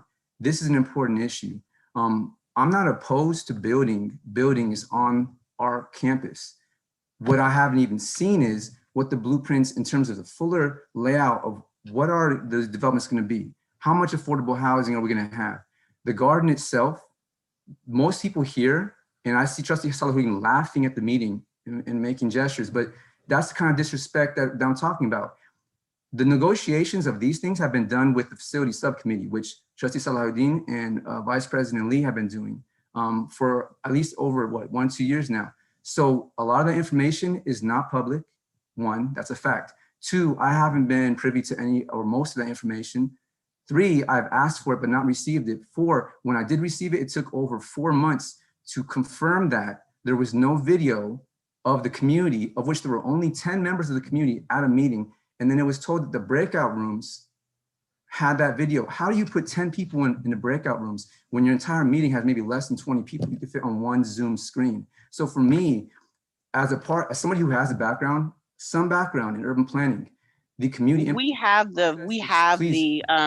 We're pulling up. You said you haven't seen the layout of excuse me, let me finish what I'm saying before. Yeah, so I'm just saying that please don't screen share while I'm talking because I'm trying to talk. And just, you know, in terms of respect, you can stop screen sharing for a second. What I'm saying is this: the entire blueprint to all these things, there has been one blueprint that I've seen. I haven't seen the fullest layout because I haven't been part of any of those negotiation discussions, which is one, disrespectful to the community because this isn't already. Also, I did vote for the consultants. It was not approved. The rest of Serramonte Del Rey was not approved. These consultants were attached to the faculty staff housing project. Why would I vote against a consultant that's already been, and I'm trusting in good faith that Vice President Lee and Trustee Saladino are doing this in good faith, and the rest of our district? Why would I disapprove of a consultant that's crucial to our existing project? If you're gonna go ahead and attach them to the next and the rest of the projects, of course, I'm not gonna deny that. So I've always been in approval of that. But it doesn't mean that I approve of the other 5 buildings that have not been built.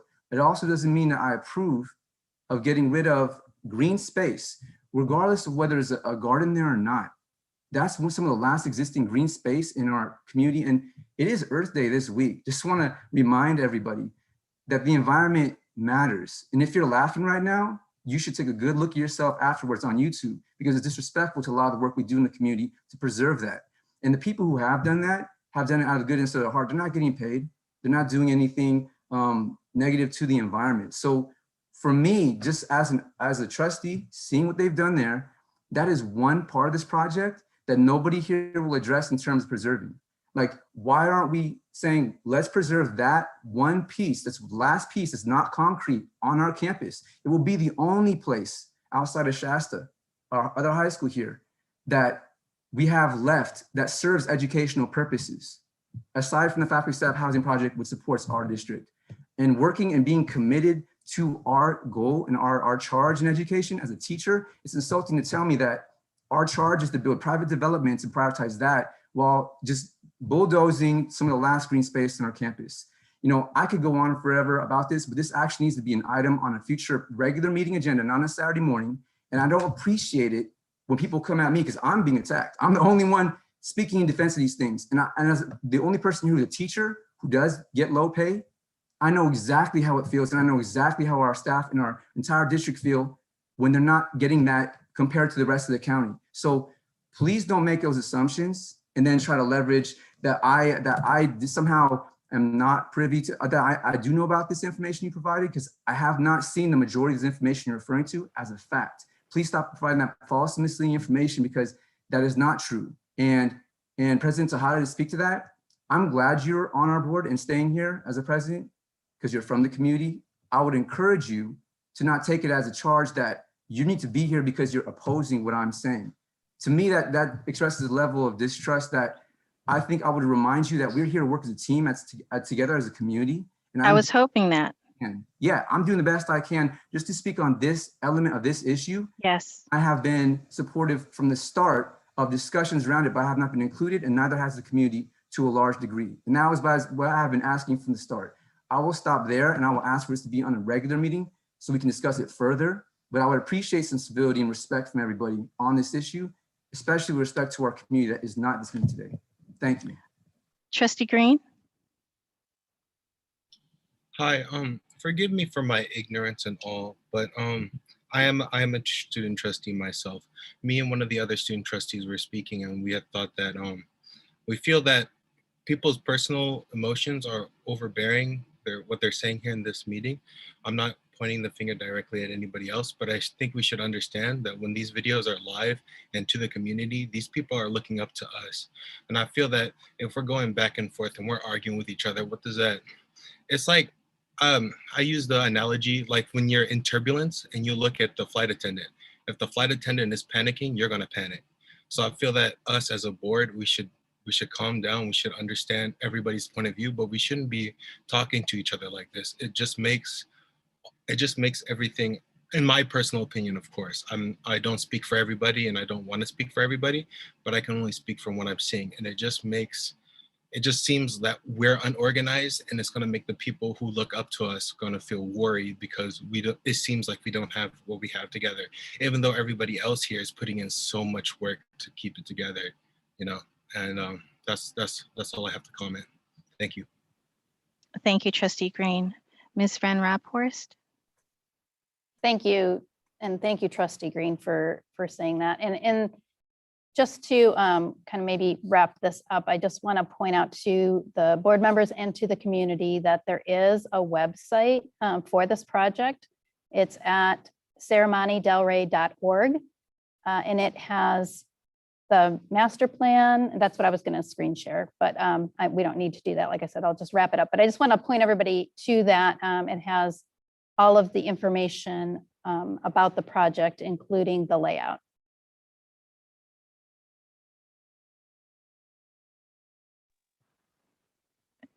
Ms. Presta had a comment.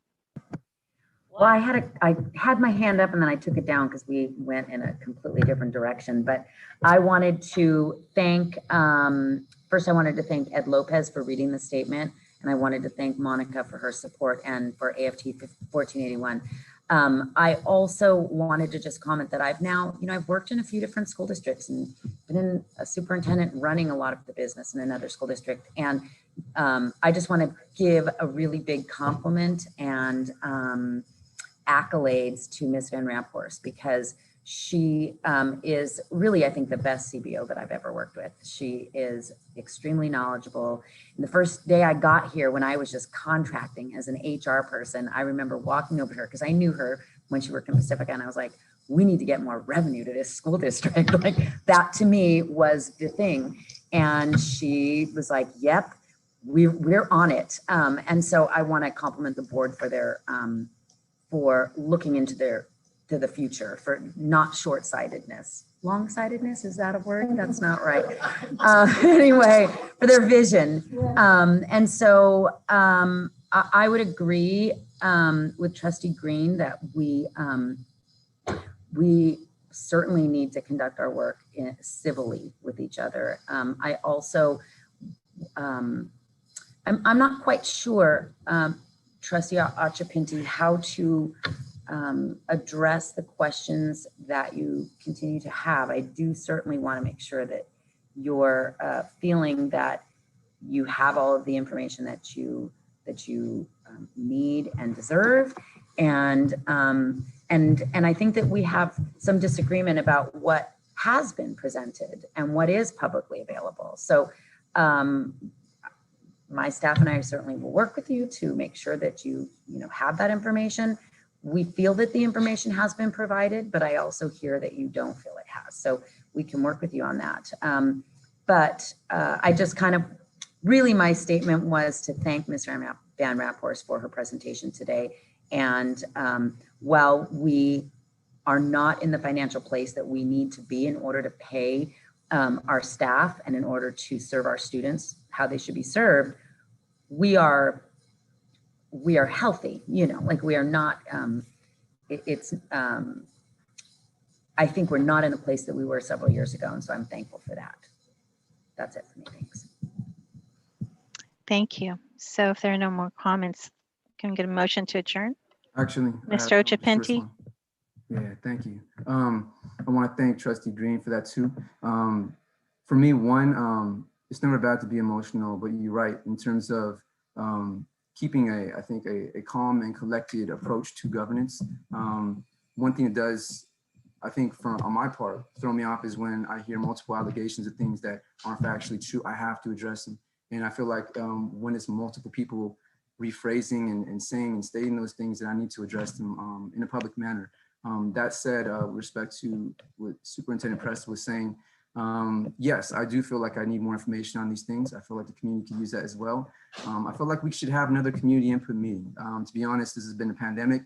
To expect people to show up in person or by Zoom has been an ask of people at this time. And if this is something that people haven't been able to see or participate in before, then I think it would be wise to have that conversation ongoing. Just to reiterate, I'm not here to stand in the way of progress on certain levels, but I am here to voice my concern about things when certain issues haven't been addressed in that process. And if I haven't had a chance to play a part in that, I will express that. And if people take offense to that, I can't help that, but I will defend myself in the course of doing so. So that said, I would like to see that on a future meeting, but I believe future agenda items will be heard after closed session today. So if I'm not mistaken on the agenda. But thank you again for addressing that and look forward to discussing in the future. Ms. Elodie. So I want to apologize. I was laughing. That was not in good taste. And so I want to apologize. It's just a level of frustration. I just get frustrated and that's how I handle it. And I could be better. I am a work in progress. I will also say that if you want to organize, if you want another community meeting, I'm all about that. I would ask that you organize it, like because there was a problem with the way we did it, and I know that you're saying that the community hasn't been involved. Is there a way, like, can you organize and get enough community members to attend the meeting? So I think if you, like, of course not run it, but if you could put it together, like pick the date and get a certain amount of community members there. I mean, Andy and the rest of us, we would love to talk to the community. Like I said, I have no, I would love to have this in front of more community members, because I honestly think that once they hear the pitch, they would be in full support. So we did everything we possibly could do to get people to come to the Zoom. We had multiple Zoom meetings. But again, how many times are we going to go out to the same well trying to get water that's not there? So, you know, if you want to work and pull together some members of the community for a meeting, and if you feel like you can get more than 10 people and you could show the RSVP, I mean, I would personally love that. Let's try to get that done.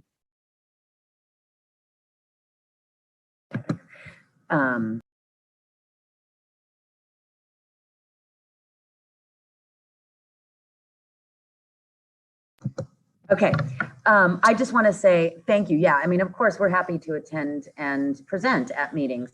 There was quite a lengthy process to plan for the meetings, to outreach to the community. It happened to be when I think even before I became superintendent, I started attending all of these planning meetings with, you know, several people every Thursday for 2 hours. We were planning these meetings, and they peppered the neighborhoods with flyers, with posters. They, you know, we contacted the community, and you are correct. There were not a lot of people who attended, and they were beautifully, professionally, wonderfully well done meetings. And there were 3 or 4 of them. And there were not a lot of people who attended, and that made us sad. You know, like we wanted to show, but it also told me that there wasn't, you know, when you do the outreach that we did and the meeting is not well attended, usually people come when they're upset, you know, not when they're happy about something. So, or concerned. Yeah. So I took it as that. And I will just say the staff time that was involved in that process was great. So it really, of course, we're happy to present. So I would just echo Trustee Salhoudin's words. We're happy to present, but the process was pretty comprehensive. Okay. Yeah, just wanted to. Okay. Fun. Yes. Thank you. Yeah, and Trustee Salhoudin, I will take you up on that offer. I mean, if the rest of the board is so inclined, we should have ongoing community input regardless. I think with something of this nature, given the scope and scale of it, and even the timeline, we're talking about months and years that go into this kind of planning. And of course, the budget, whether it's bond money or not, it's the time and energy of our staff. There's been an item almost every week on this at our board meetings. And so for me, showing up at the city council meeting, advocating for more community input, where there was additional community input and concerns, including people who work around the garden. Those are all things to me that play into the larger discussion that we're looking at in the long-term vision of our campus at Serramonte Del Rey. So yes, I do agree with that. And I would like to see that either as an agenda meeting or as either at a regular board meeting or as another special meeting, an open workshop and community meeting that we can have with, you know, the rest of the community. So we've done this with race and equity. I know we can do it in other ways, but yeah, and I organize the race and equity. So I'm saying, go ahead and organize it, get the RSVP list, let us know when the date is, we'll be there. Yeah, that or at a regular board meeting. Either way, I think whatever works in terms of our time too as a board. So we can do either or. Right, and I think can we all agree as a board, we would like to have it as a community meeting, because at regular board meetings, you can't have a back and forth discussion. So I think if we want to have real community transparency, it's better to have a community meeting And like I said, like that meeting that you talked about, I organized it because I wanted to have it, but I didn't want extra work for the staff. So I organized it and then just let the staff know the date and time and they showed up. So I'm saying if you would like this community meeting, which I'm all for, go ahead and organize it. Let us know the date and time. Andy and I will be there and we'll bring along the relevant folks. Sure. Yeah, I just want to make it as inclusive as possible. Thank you. Sounds good. Great. Sounds like collaboration here. So item number 7, consideration of future agenda items. So it sounds like we have something. Well, we already discussed it now, what we'd like to do. Any additional agenda items? Okay, so we'll just wait for our May 4th meeting. And do we have any public comments for closed session? Not that I'm aware of. All right. So with that, at 12:41, I'm going to reconvene us to closed session. All right. Thank you.